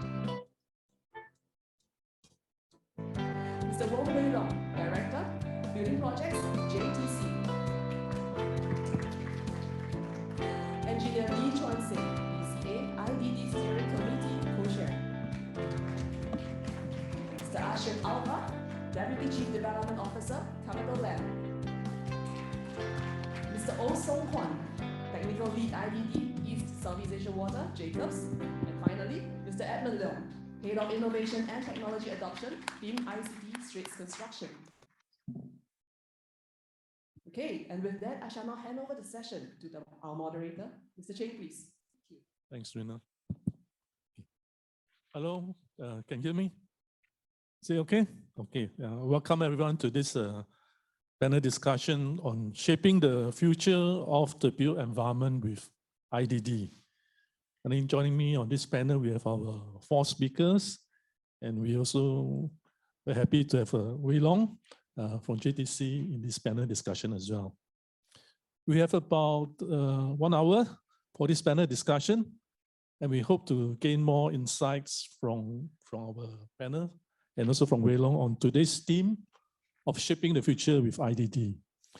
We hope to discuss some of the strategies and challenges as we embrace IDD and digitalization, and also hope to have some questions from the audience as well. So to kick off this panel discussion, I would like to ask the panel a very broad question, basically to take stock of where we are in terms of our IDD efforts. So I want to imagine ourselves in a 100-meter race where there are 8 runners representing the following countries. I think the panels you can see on the screen in front of you. Lane 1, we have the United States. Lane 2, United Kingdom. 3, Scandinavian countries. Lane 4, Singapore. Lane 5, China, Hong Kong. Lane 6, Japan. 7, South Korea. And 8 is Australia and New Zealand. So I would like each of the panelists to give me, based on their gut feeling, who would be their top 3 runners for 100-meter race. And each of them, the 100-meter race objective will be slightly different. So Chuan Sing, I'll start with you. Your race objective is about having a good digital strategy at industry level put in place for the built environment sector. Who is your top 3 placing for gold, silver, and bronze? Just the 3 placings. I'm biased. I think we will win. Singapore will win. And there are various reasons, and we can go into that in more detail, but I've had ones who need the 3 names.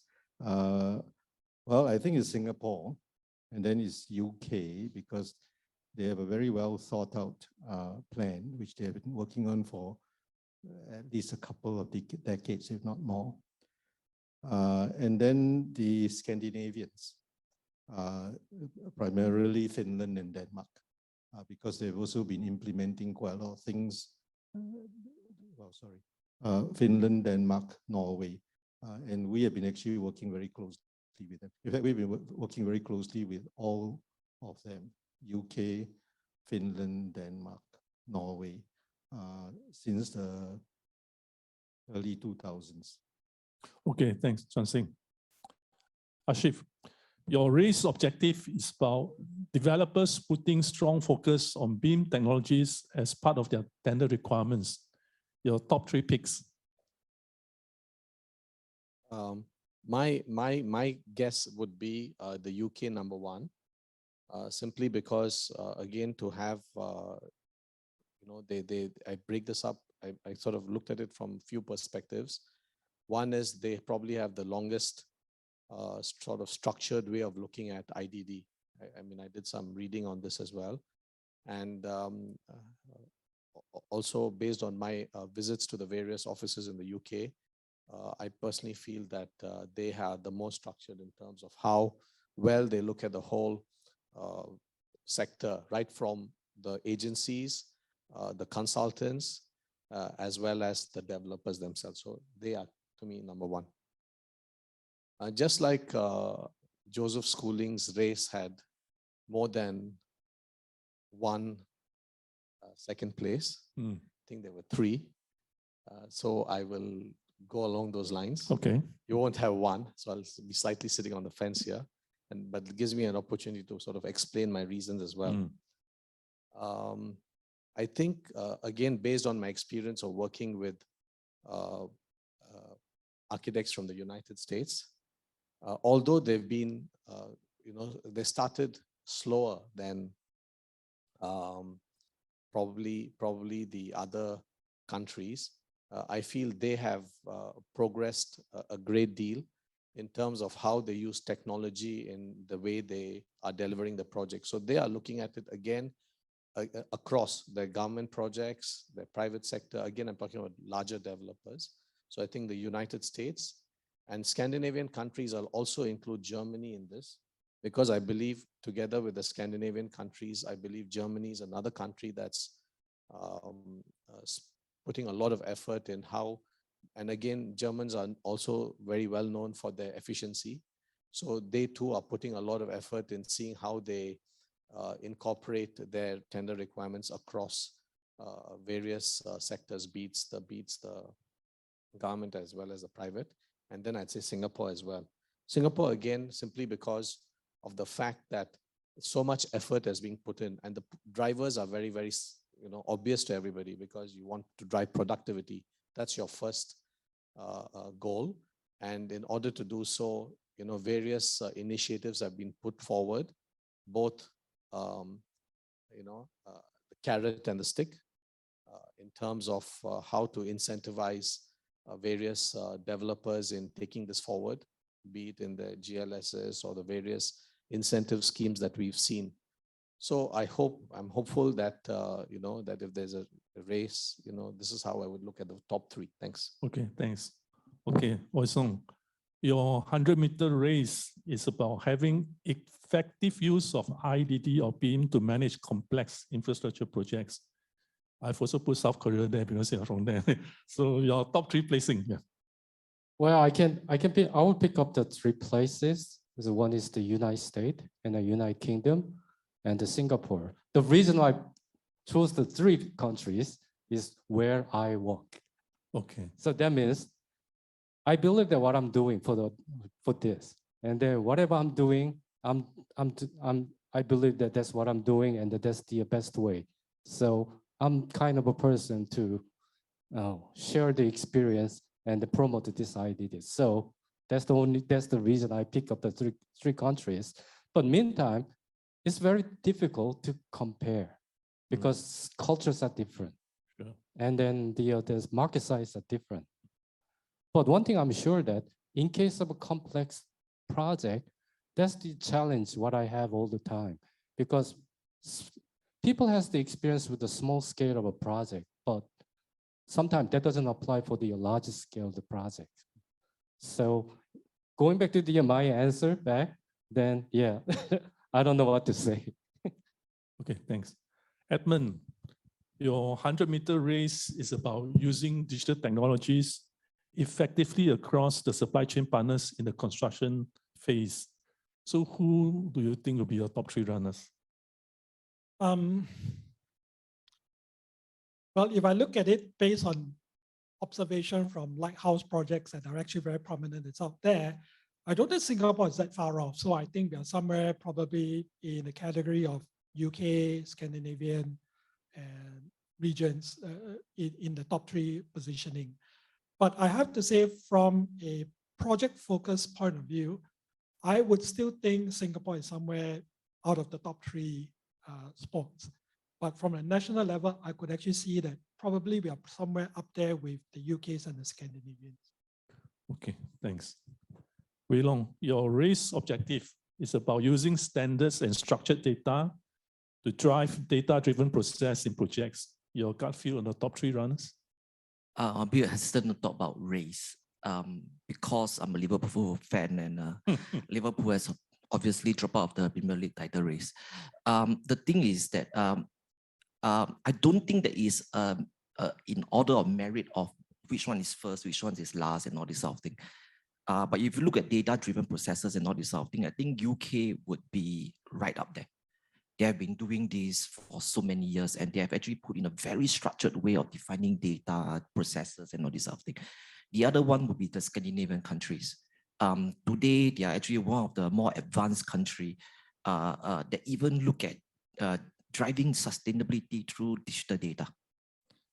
I don't see a lot of countries in the built environment that is actually doing that. The other one is Singapore. We are really not that far off. When I actually listen to the panelists over here, I'm actually very comforted to actually see that they are also mentioning Singapore in the thing. We are really not that far off, although as Singaporeans, we always think that we are quite far off from the other countries. Yes, today we are really using a lot of digital data to build into our processes to improve our design, construction, facility management, and even beyond that. Okay, thanks. Just want to reflect on what you all have shared. What is obvious is that Singapore appears to be in the top 3 placing for all of them. Okay, so that's what that stands out for me. So overall reflection seems that we all appear to be on the right track in our journey. So the question then, if so, are we moving fast enough? And what is stopping us to move even faster? What will be the challenges and impediments? And what would be the strategies that we want to put in place to overcome them? I hope in the next segment to have more in-depth discussions together with panelists to dive a little bit more on what you have shared. Okay. So for this segment, Ashik, I want to start with you. From your sharing, you come across as a developer that have fully embraced and fronted digitalizations across your projects. I actually have a couple of questions for you. I think you have shared with us Star Vista, Jewel, and also Canning Hill Piers. And I think probably one of the common denominator in those projects is that you need to have a collaborative platform put in place. So what are your experience like as you try out new digital tools? And also, what are the kind of challenges that you face as you try to link the processes as well as the supply partners to ensure integrated and seamless process in the collaborative platform? And then one more question is that your last slide, I think you also show a lot of smart features that you want to deploy for your future projects. So with that in mind, how do you make sure that the information requirements that you need are captured up front? How would you curate this as a developer? Maybe you share with us some of your thoughts. Yeah. I'll actually take the last question first, and because I think the first part requires a little more detailed explanation. So as you could see from I'm sorry, the presentation I probably went through a bit quicker towards the end because I was running out of time. But coincidentally, when I began, I wanted to spend more time on Jewel because that's a completed project, whereas Canning Hill is still ongoing. So that's why I sped up. And I just wanted to end up with the last slides on all the initiatives that we're taking. But one thing that's quite clear is that, when you do things accidentally, you tend to miss out a lot of things. So the one lesson I've learned is that, especially when you're trying to create products that need to run a long distance, especially when the building is operational, we need to have a very structured way of looking at it up front, because you need to ensure that the way the data is captured, the way the data is structured, the way you engage your operations teams up front, the way they want to see the data, the way they want to analyze it. So I think we need to get all that up front. And to be very honest, we haven't reached that stage yet. That's why for this aspect, I do want to, this is where we look at more progressive organizations, like especially, the JTCs and what they're doing, and try to learn from them as well.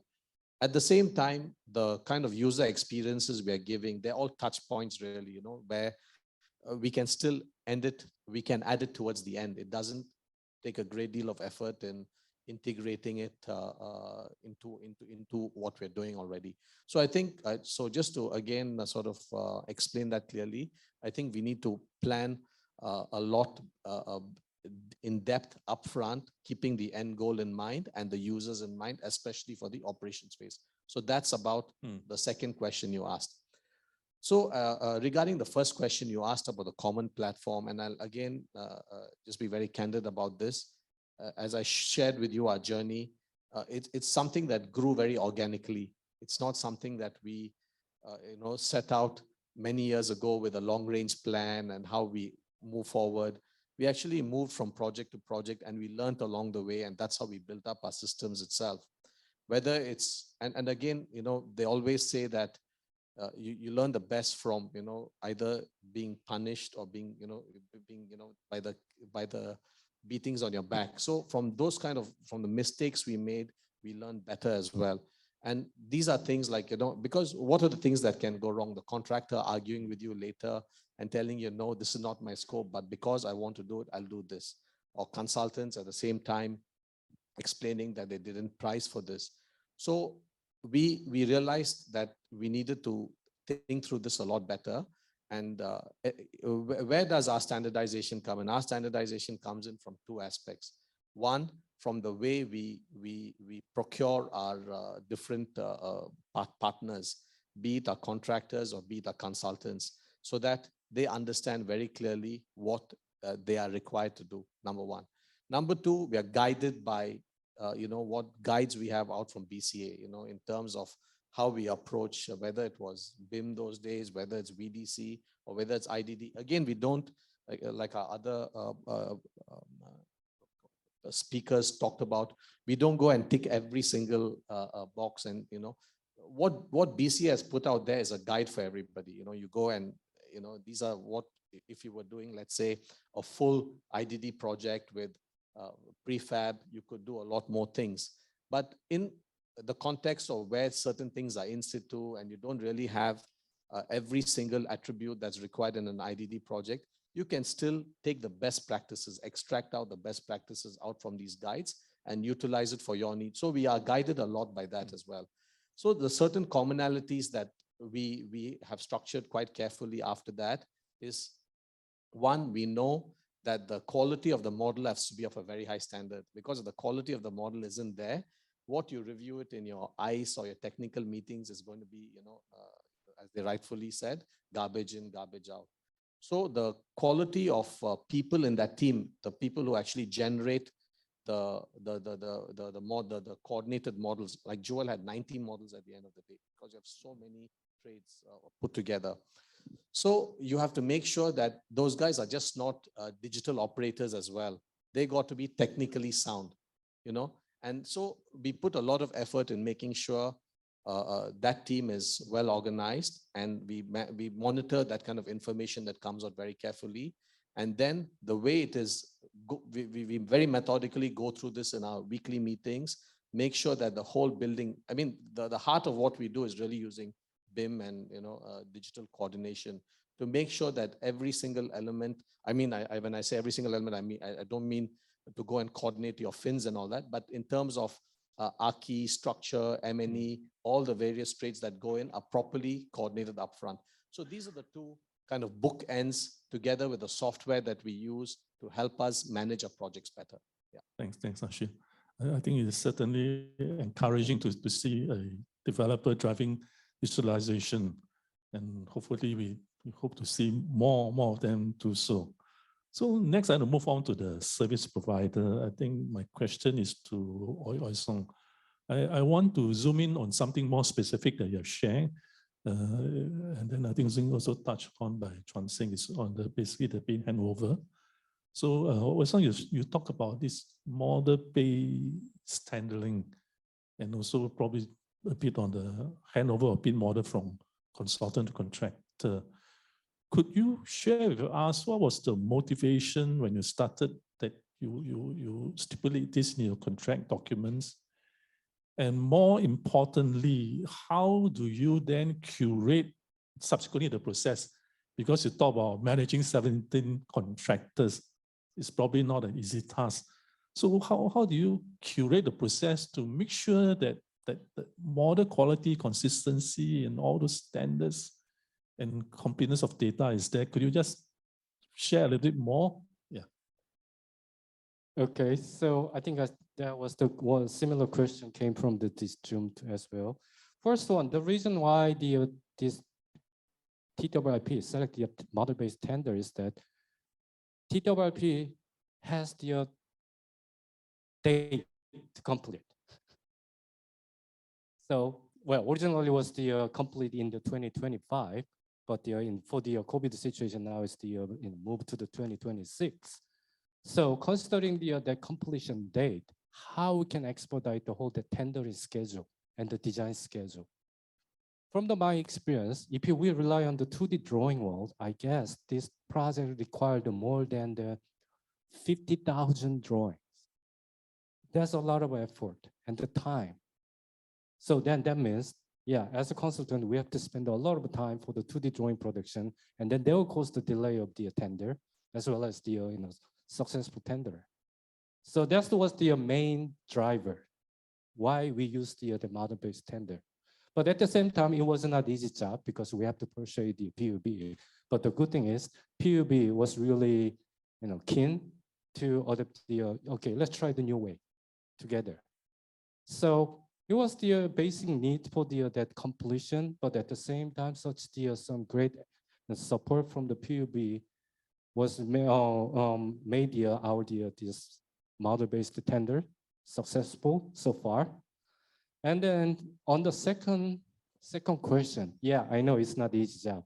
That's what I'm working the 24/7. So that's the same thing, that the model, okay, so I will just combine the question answer. So model used for the project contract document, yes or no? We have as I mentioned, we have 17 packages, and some packages are design build, and some packages are design build. So in case of a design build, we provide the model, but we call it reference, because contractor should do the detailed design and then construction. But in case of a design build package, yes, we bind that one. This is contract document, and then whatever case, because it's mostly related with the authority approval. And then that's what the Jacob says, QPD for the authority approval. Then, yeah, that's why we own it. Jacob consultant, we own it, and then we say that this is your contract document. But nothing's perfect. Still, we are on the learning curve.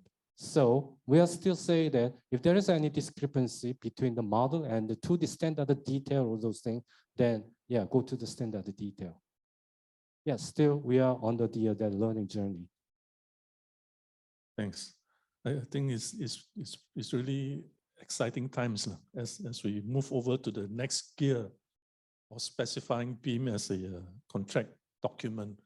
I think as I share, obviously there are many benefits, but at the same time, also many challenges on how to put in place a process the procedure to manage the process to ensure the model consistency. Okay, let's move on to another important player in the value chain, the main contractor. Edmund, I think it's quite clear for the main contractor that digitization do bring about efficiencies and productivity in your process. But I'd like to hear more from you as you embrace new technologies. How do you, first of all, convince your bosses on the ROI? And secondly, how do you bring along and also level up the competency of your key subcontractors in the journey? Yeah, this ROI thing has been the longest thing around. Every time when I talk to my boss, every year we need to renew this thing, and asking me why is the number going up year on year on year.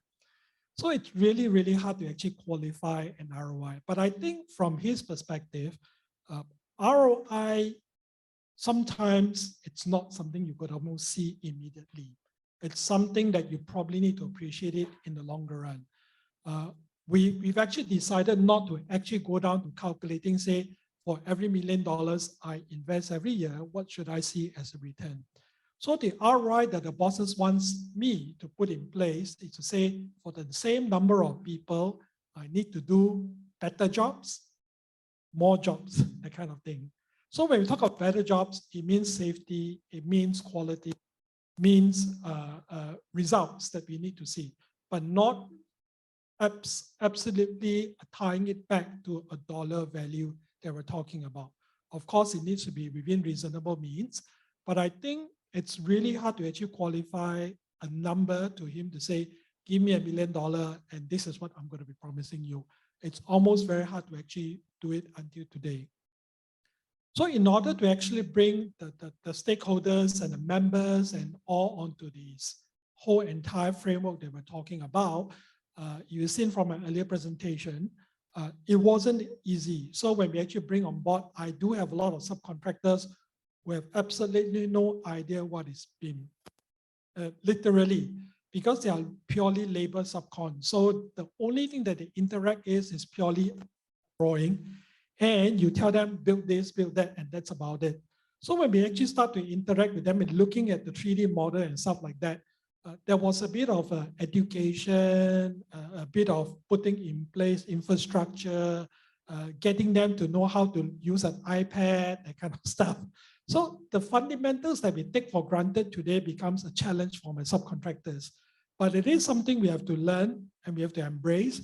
And they also need to realize that the industry can't stay where we are today. So fortunately for us, we put together all these things in place, seminars, trainings, guidebooks, and whatever that we have to really bring up the whole entire team onto the same pace as us. That's what we do. Thanks. Okay, I mean, there's a related question from the audience on the benefits. And this question is addressed to Ashit. There are many value proposition and benefits using IDD and BIM. Will cost-benefit analysis be a good tool to justify their usage? Ashif, you want to have a shot at this? Personally, I try not to use this to justify to my management as well, and because on their side too, they don't ask for this either, because I think. I've tried hard trying to get, I know Chuan Singh in his presentation had some data shown out there, but from my from our own experience, right, and the projects that we've done, we didn't go around trying to analyze what kind of, because there's so many factors at the end of the day. But what I try and put forward to them is the benefits, which helps them make their decision. Because and I'll just walk you through how this works. So when you look at a project, right, when developers are looking at projects, there are obviously two components that go into our costs when we are awarding a project. Obviously, you have the construction costs and you have a consultancy cost. So when we are doing our sort of feasibility analysis and trying to identify whether the ROIs work, and we're trying to work out the capital costs. So we have these two attributes, you know, we have our consultancy costs, we have our contingencies, we have our construction costs, besides the land costs. So typically the land costs are so high, you know what I mean, that the other two factors don't play a very, very significant role and what our management are more interested in is in getting the project delivered on time, because that becomes a more sensitive factor in delivering the profits and, you know, the investment back to them. So when we sort of articulate the reasons, we explain clearly that whatever we are putting forward for the BIM consultant, we work within the percentages we set aside for all our consultancy costs. Same thing for construction, because when I look at the actual numbers, I've done checks. I've spoken to many of my consultants, I've spoken to many contractors, and we identify where are the costs coming in. So is it really from your software that you specify, or is it something else? And in most cases, right, the contractors, it's their resources, it's the people who actually who do the job. That's where the costs are sitting in. And so if I'm going to specify, let's say, a document management system, which may cost 300,000, the sensitivity is much less. So I personally feel that doing a cost benefit analysis in the projects that I've done were not required. because we were able to articulate the value propositions much better by giving example. And another example I'd just like to give here is, you know, our workflows. Right now, our workflows are all paperless. Everything is done digitally. So and Jewel was a very good example of that. The entire project was done, you know, without any hard copy. It's all digital. So we are able to explain clearly the time benefits and how the process is much smoother when everything is digital.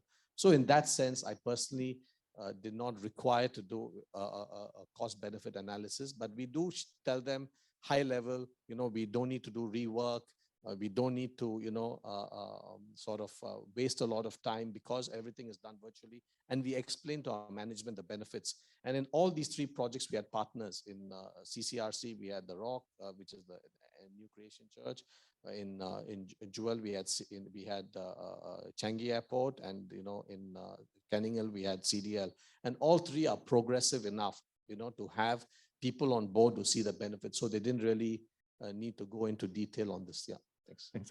Maybe I move along to wait long first. Ken, you go ahead. Sorry. There is a question from the audience online, and it's addressed to the whole panel. And I thought this is really topical. No. Can I go back to that question 3, please? Oh, okay. Here you go. For all, what is the average increase in project costs due to implementation of BIM and IDD? I'll repeat, because in case the people online, for all, the question is for all. What is the average increase in project costs due to implementation of BIM and IDD? Now, I've been chairing the BIM and the IDD committee for quite a while, and you know, I get to hear all the information that comes through and all that. I give you one good example. And this practice is still, this company is still operating. A couple, yeah, a man and a man architect, a lady architect. They had 4 drafting staff, right? There was a problem with getting S passes, and they couldn't get any more S passes. So they had this timeline where the S passes are running out, and they were not going to get drafting staff. The 2 of them are not young. They are in the upper age limit, but they went and taught themselves BIM.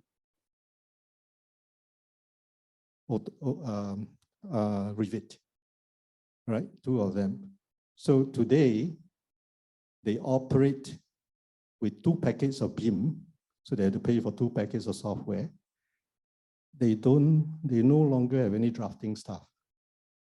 So you think about it, I think everyone knows what an S-Pass person need to be paid. Not now, but some years back. It's a few $1,000s a month. All right, so in a year, probably about 30,000, 40,000, and then including everything else, maybe $50,000 a year per staff. So they save probably $250,000 a year.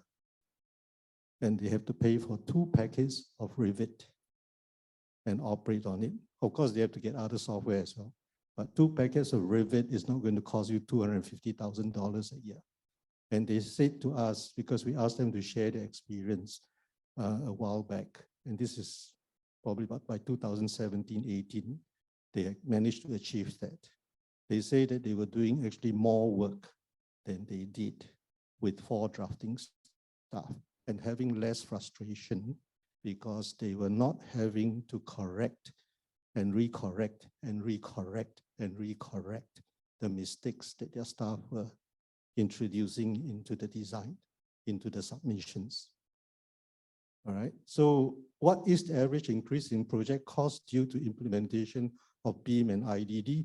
And I think Edmund shared the point that, you know, a lot of people worry about their companies rather than the project. I want to make a living for my company. I want to make a living for myself. Well, this is one clear example, and we're not talking about big firms with, you know, millions of dollars of budget to spend on IDD and on software and things like that. It actually can happen to every single one of us on an individual level. And certainly software is cheaper than the staff that you cannot actually get anymore anyway. Excellent. Wei Long, yeah. Okay, I will be the first courageous one to actually put a cost to that. Yeah. It's just a very rough cost, rule of thumb thing. We have done a very quick glance through our project. Actually, if you look at our project, our contract, tender and all this stuff, we did not actually put digitalization as an additional cost item that you have to cost for. Okay, so but we actually look at across our projects to see how could we quantify this. So we, as a rule of thumb, any projects lesser than about $100 million, we're actually talking about maybe 0.3 to 0.4% of the cost. Any project that's more than 100 million, we're talking about 0.2 to 0.3%. So if you're talking about 0.2%, it will actually translate now to $200,000. That is on the developer. That means I put out tender, and that is the cost increase that for digitalization.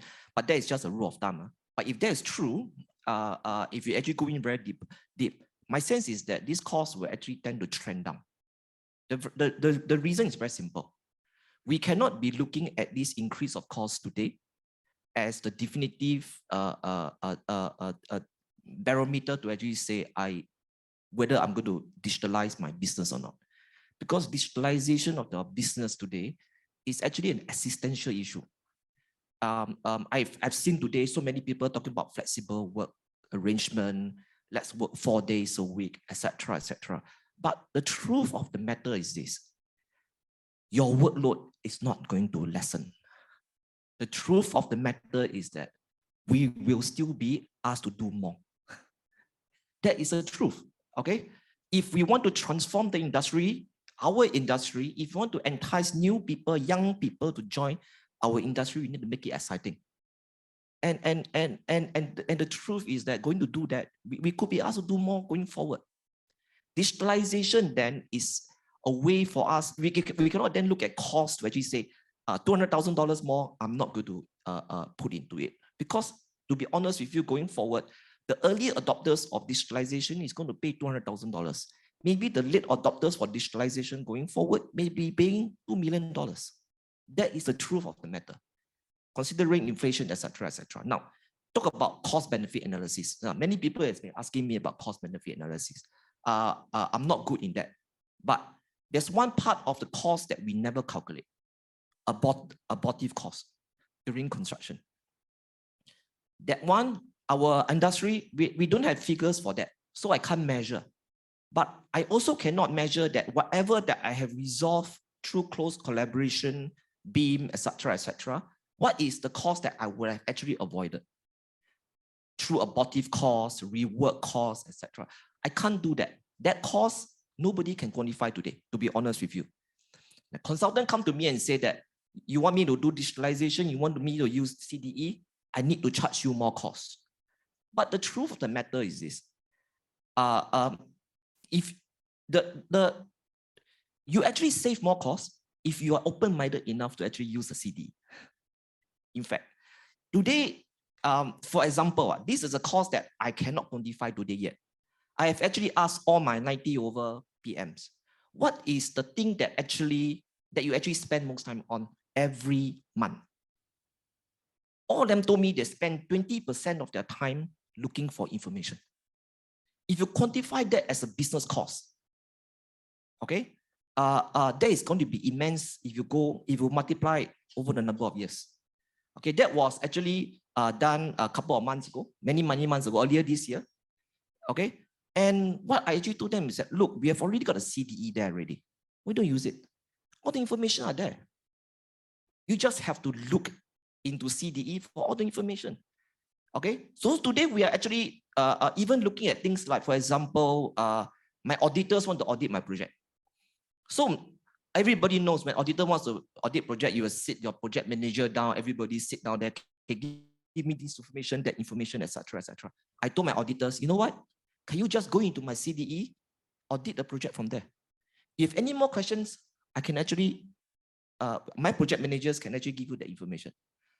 The problem is we have not quantified those costs, because I think for me to actually spend time to quantify those costs is also quite costly. Okay, so very difficult to quantify cost for digitalization, but my sense is treat those costs as a cost of your business, because eventually it's not a matter of whether you want to digitalize or not. It's a matter of you need to digitalize. Yeah, thanks, Wei Long. Okay, since you're talking about cost, I think probably what is important for us also to be mindful of. I think based on the first slide where we talk about the top 3 runners, some of you mentioned United Kingdom, some of you mentioned Scandinavia. I think, if I'm not wrong, these countries have also started to look at life cycle assessment as one of the cost consideration when they embark on digitalization. I think this is some kind of science. If you have to look at both the CAPEX and OPEX. We probably need to spend another 2 hours just to talk about costs alone, okay? So maybe I just go back to Wei Long. I think JTC is one of the leading public agencies driving digitalization. I thought I just want to hear from you.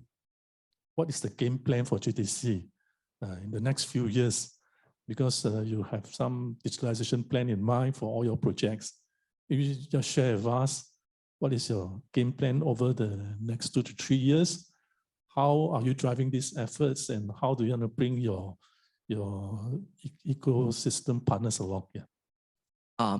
Okay, I'm a bit hesitant to say that we are leading it, because today I've learned so much from Ujong, Ashif, and Edmund. As usual, I've been learning from him since 2017.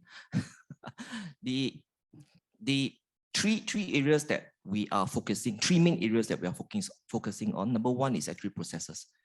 Because our definition of digitalization is that digitalization is about data information that is built into processes, and at the end of the day, it must add value to us, to our value chain, etc. If it doesn't add value, then we don't digitalize. That's what it is. And then we adopt technology as an enabler for the digitalization part. That is actually in consideration of cost. Okay, so we are looking at sharpening our project delivery processes going forward. Things like, for example, I think one of the speakers actually mentioned we should spend more time in design. Correct? If I'm not wrong, it's Edmund who actually said that we should spend more time in design. How do we want to use digital tool to actually sharpen up our design? This is something that we have already started looking at from the perspective of parametric design, but not from the perspective of just generating many options. Although that's one of the objectives, is actually to also generate the design, and then from there, how do we want to bridge the design to the construction part? That is so important. Okay, today we are actually thinking that we should actually give our consultant more time to design. We should give JDC more time to actually consider the many design options. To be honest with you, today a lot of our consultants come in and say, I gave us 2 design options and say, choose from here. Which one is the best you can choose? That's not good enough for us, to be honest with you. Okay, so we are looking at sharpening those processes. We are also thinking of sharpening using more AI, more machine learning to help us manage more things. Like, for example, safety, quality, defects, etc., to actually help us manage that a little bit better. Another thing that I'm actually challenging my team is actually, how do you actually know that your project is going to fail? At which point do you know that your project is going to fail? To be honest with you, I'm a project manager. A lot of project managers today, they only know that the project is failed when the project has already failed. that is the thing. How do we want to scientifically do that digitally? So that's something that we are going to do that. Now, that actually, to do that, the second point is we are actually going to expand our CDE. We are not talking about common data environment anymore, but today we are talking about a connected data environment. How do we want to link up our internal systems together with the systems from the vendors, etc., etc.?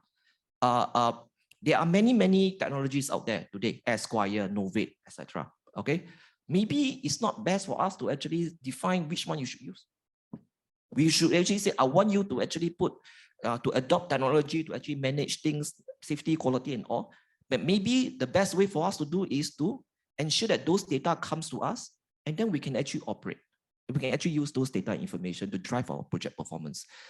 The philosophy that we are taking off today is one data that is created in one system must be available in every system within in JTC. From design, construction, facility management, all the way to tenant management and rejuvenation. Okay, so this is something that is very, very important. Data interoperability, extremely important. Okay, the third thing is actually something that is less exciting. We are looking at doing the things, the necessary things well. It means we are going to do training, and more training of our people, and together with our consultant and contractors as well. We need to do the things that we need to do well. We cannot always keep on pushing and all this. Today, I am very, very confident that a lot of our consultants and contractors, they already have the impetus to push. That's why I think all the panelists are actually saying that Singapore is actually one of the top 3 right there. Okay, but we need to do more training to bring our people into it. Okay. Johnson, so you have heard from developer, consultant, contractor, and also public sector agency on what they are doing with IDD, their benefits and the challenges.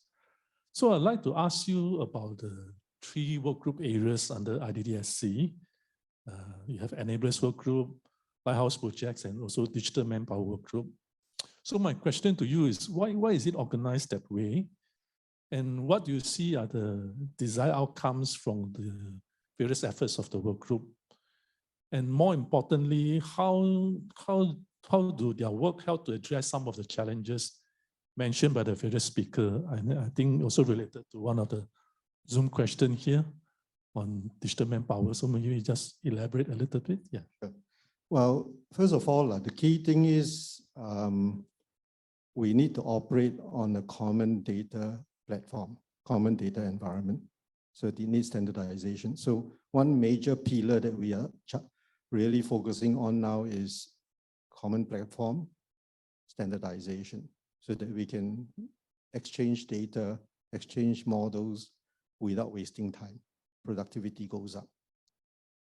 Second was to get those lighthouse projects underway, because it is only in doing that we can make it work well. So with the lighthouse projects, all the project teams are implementing all the 14 different use cases. And as we think of more, we'll go into that. And those will help us sharpen and create good practices, standard templates that will help to make it much easier to share, easier to help companies wanting to come into the IDD environment gear up much faster. And then they can become more productive. And of course, the last thing is the manpower. How do we train? How do we retrain? I'm actually very serious about the comment I made earlier. We will only achieve the maximum productivity and outcome when our architects, engineers, contractors, project managers, all the professionals use BIM as they would use a Word document software. In other words, you don't ask someone to type your letter for you. You should not ask someone to go and look at your BIM and show you in the BIM model. Go and use it, because that's the only way you can get. And my example that I have earlier, in fact, there's a question here, and this question tends to come out from the online audience. We encouraged to see that BCA is working with IHLs on making BIM skills mainstreams, etc. We need to get this message down to graduates to avoid disappointment in terms of job expectations and salaries. All right. Now, this thing about job expectations, salaries, how we attract people into the industry and all that. Guys, I think that if we do things well, we can increase our salaries 50%. The example I give you earlier of the 2 architects, the 2 partners with 4 drafting staff. They don't have to pay their drafting staff. So those salaries that they spend there now become their income. So you're saving hundreds of thousands in salaries. You're spending tens of thousands in software and hardware. Think about it that way. All that savings go into salaries. We can afford to pay ourselves better. Of course, it will be better if the fees are better. And that is something that BCA and the industry associations, the PE board, the board architects have been working on for the last few years. we really need to crack it. Our fees in Singapore are much lower than other comparable countries.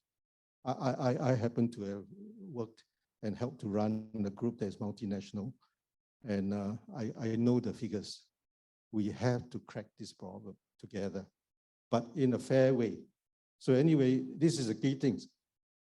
Even without the fees, if we make ourselves much more productive, if you can do things 70% faster, you can save, you can save 70% of your time.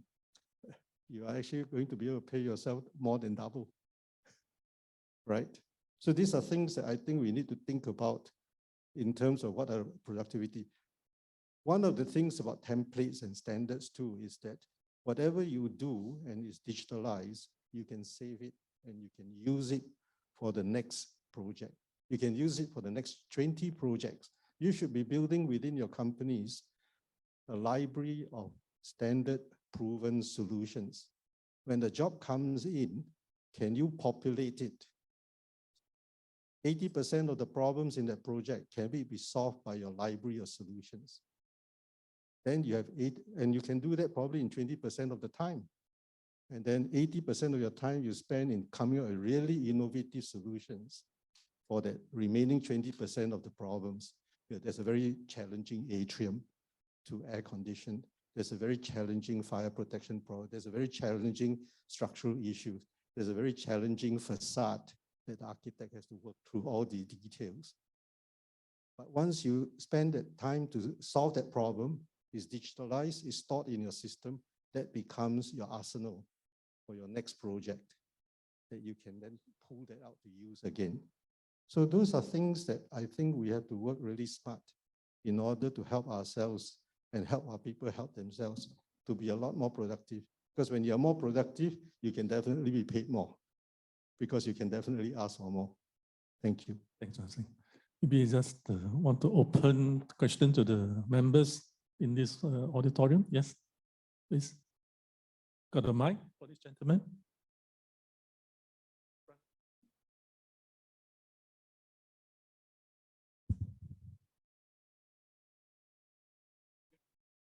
This gentleman in front.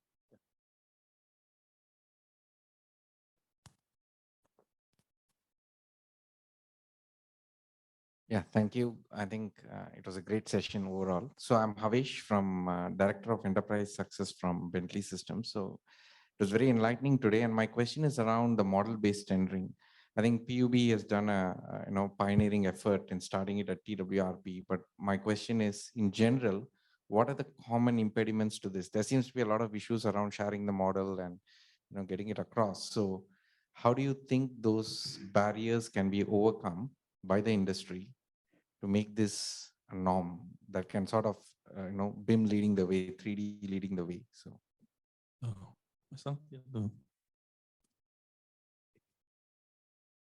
Well, I might say the first one, no matter what, is the cultural change. As I mentioned, that still, how many engineers are really reviewing the model? So that's what in case of TWRP, it was not easy job, but that's what we got some help from the BCA and the Bentley. So at the first tender, all tenders say, we don't know how to review this. Just give us the 2D drawing. That was the first. That's what we got the BCA help and the Bentley help, and then we had that open session for the tender, even not for the contractor, just open session with the tenders. And then so we went through how to review the model, what to review model, and then how to generate the 2D drawings and those kind of things. Now we just have we went out the 11th tender. We don't have any RFI on the announce how we're gonna review this model. So it's challengeable. It takes a time, but yeah, it needs some patience all the time. But in case this gradually, it can be changed. Just in case, so what I can say that even the whole this presenter say, yeah, don't stop, move forward. We can change this. Yeah, Wei Long. Okay, I'll just maybe update a little bit. There is actually another effort. If you remember, I think Chuan Sing's slide, he actually mentioned this thing called the model content requirements.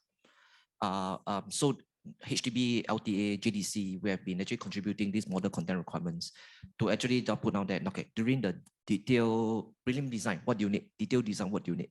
It's not only from the perspective of BIM, but for geometrical information, it's also from the perspective of non-geometrical information, which comprise about 70% of the information within BIM. So then what is the tender information that you actually need to put in? So there is a big effort that has been going on in the last one and a half years to actually do this. So hopefully with that, we can actually fast forward using BIM for tendering or for contract. But the other thing that we also have to reconcile is this: not every information can be captured in BIM. For example, your skim code. For example, your painting.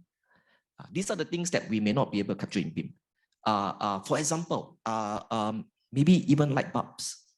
So it has still need to be supplemented by certain other documents as well. Yeah, so not everything has to be done, that can be done. Maybe majority, but that's something that we have to reconcile going forward. Yes, we can model in, we can specify it, but eventually it became a file that is too big. It could become that way as well. But rest assured that there are actually a lot of discussion and effort to actually reconcile all these issues to bring it forward. Yeah. Thanks. Maybe I just like to add that in terms of the process that the IDDSC has put in place, they have come up with some guidelines. And also, I think they are, as a process, also want to test out using some of the pilots to test out the guidelines that has been put in place. And through the Lighthouse projects, also to share best practices.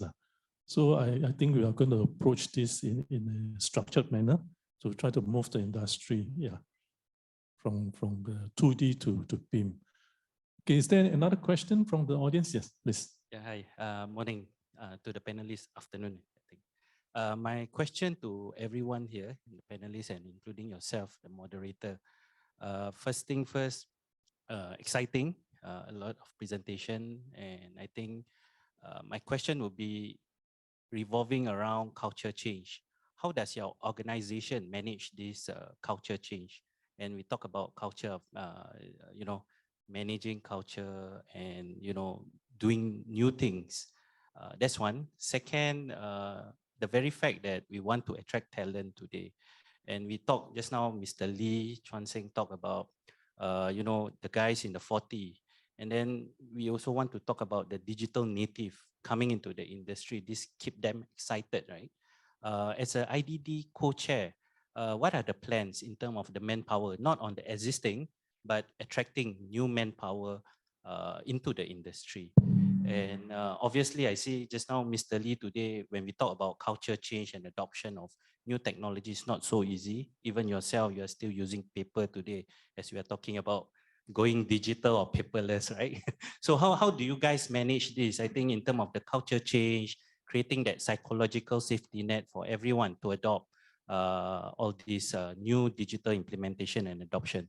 Thank you so much. Yeah, thanks. Yeah, maybe because we are running short of time, I'll treat this as a wrap-up question. So I'll invite Edmund first to answer, then Oisan, Ashit, Wei Long, then Chuan Sing. I'll let you wrap up. Yeah. Edmund, yes. Okay. I think cultural change takes more than just a half an hour session to discuss. All right. Absolutely. It's a whole new dimension of studies that we need to look into. So the immediate thing that I can actually see cultural change is actually prescriptive.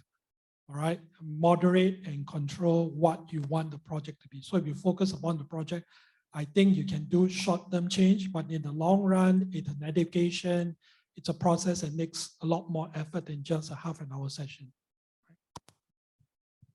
I'll give you the one example what I done in the TWIP. So when I had opened the digital twin, I went to my project director, and the project director, can you demonstrate by yourself? What do you mean? Because I don't want to present this one as the BIM person. I want you to present this one to your old project team. And I need your help. So you demonstrate it. Okay, if someone engineer said, no, I don't have time to do it, then can I take him to your office and then can you teach him? So that was one of my idea starting point.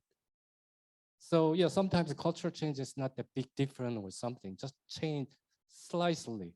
So yeah, Mr. Lee, if I teach you, can you teach all the young engineer and then you can stop them say that I don't have time to learn it?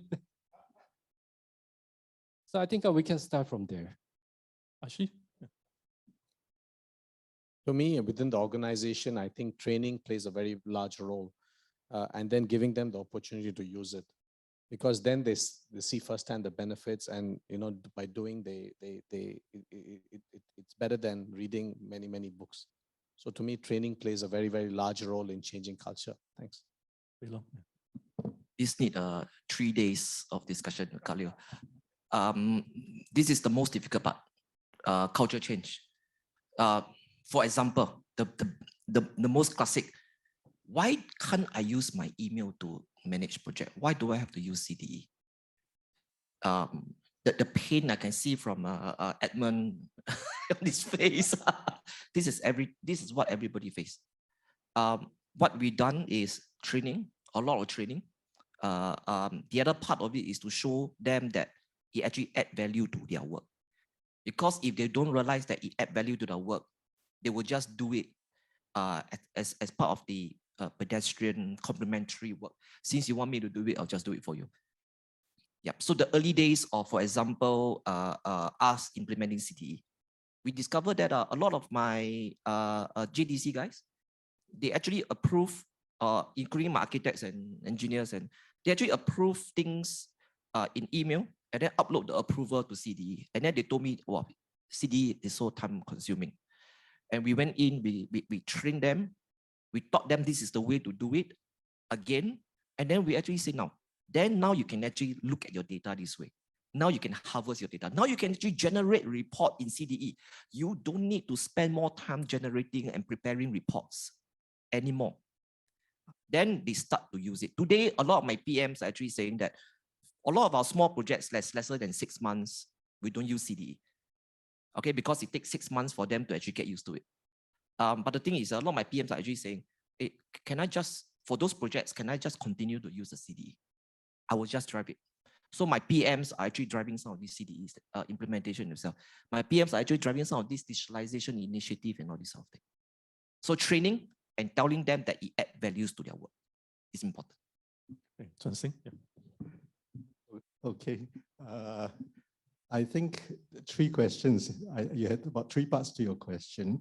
First part, how to do cultural change, has to be from the top. Edmund say prescriptive. Mine is from the top. The CEO has to lead it, has to practice it, has to live it. Then he has to, within the organization, have all the systems and practices and training and people to help along the way to make sure that it's all there. Because unless and until you do that, it's like just now one of the earlier speakers had this thing about this guy dragging along a cart with square wheels and the chap running after him with round wheels, trying to convince him to change over, right? Well, yeah, we want to be able to say, hey guys, use the round wheel. Don't continue with your square wheel anymore. So that's one part. Second part, how to encourage new entrants and all that. I think one key thing is pay and prospects, all right? So prospects, I think with all the digitalization and all that, the work we are doing is changing. We are actually moving towards a manufacturing of buildings. So it's no different from manufacturing in a plant, and the plants can be very well organized. And in time to come, if you want it to be air conditioned, so be it. You know, if you can actually make enough money so that you can afford to air condition your plant, so be it. If we can work up to that level. Yeah, and so I think we can get a much, much better working environment to attract people in. We can increase our pay by being a lot more productive, by working smart. And when I say working smart is, getting the productivity that you have gained by converting to digital, then using the digital tools like Wei Long and others have shared, using it a lot better so that, instead of spending weeks doing certain things, it's done in days. Instead of spending hours, it's minutes. Or instead of having to do it yourself, the system generates it for you, right? And then the last part of the question is, why am I using paper while I'm talking digital and software? I worry about losing my iPad. An iPad costs a lot more than this. So that's the only reason why. So as you can see, I'm a very practical person. I use what works at the right cost, at the right time. So I think we don't have to be so bothered into, oh, I must do the right thing and all that. Do what works. This thing still works, it's okay. Thank you very much. Thanks. Yeah. Okay. So with that, we'll wrap up this panel discussion. I hope all of you find this session fruitful and like to wish everyone a good week ahead. Thank you all. Thank you, panel members. Yeah. And moderators for a very insightful discussion. Please remain seated just for a little while. Thank you. Okay, I hope we are all very inspired by today's discussion as we continue to progress and shape the future of our built environment.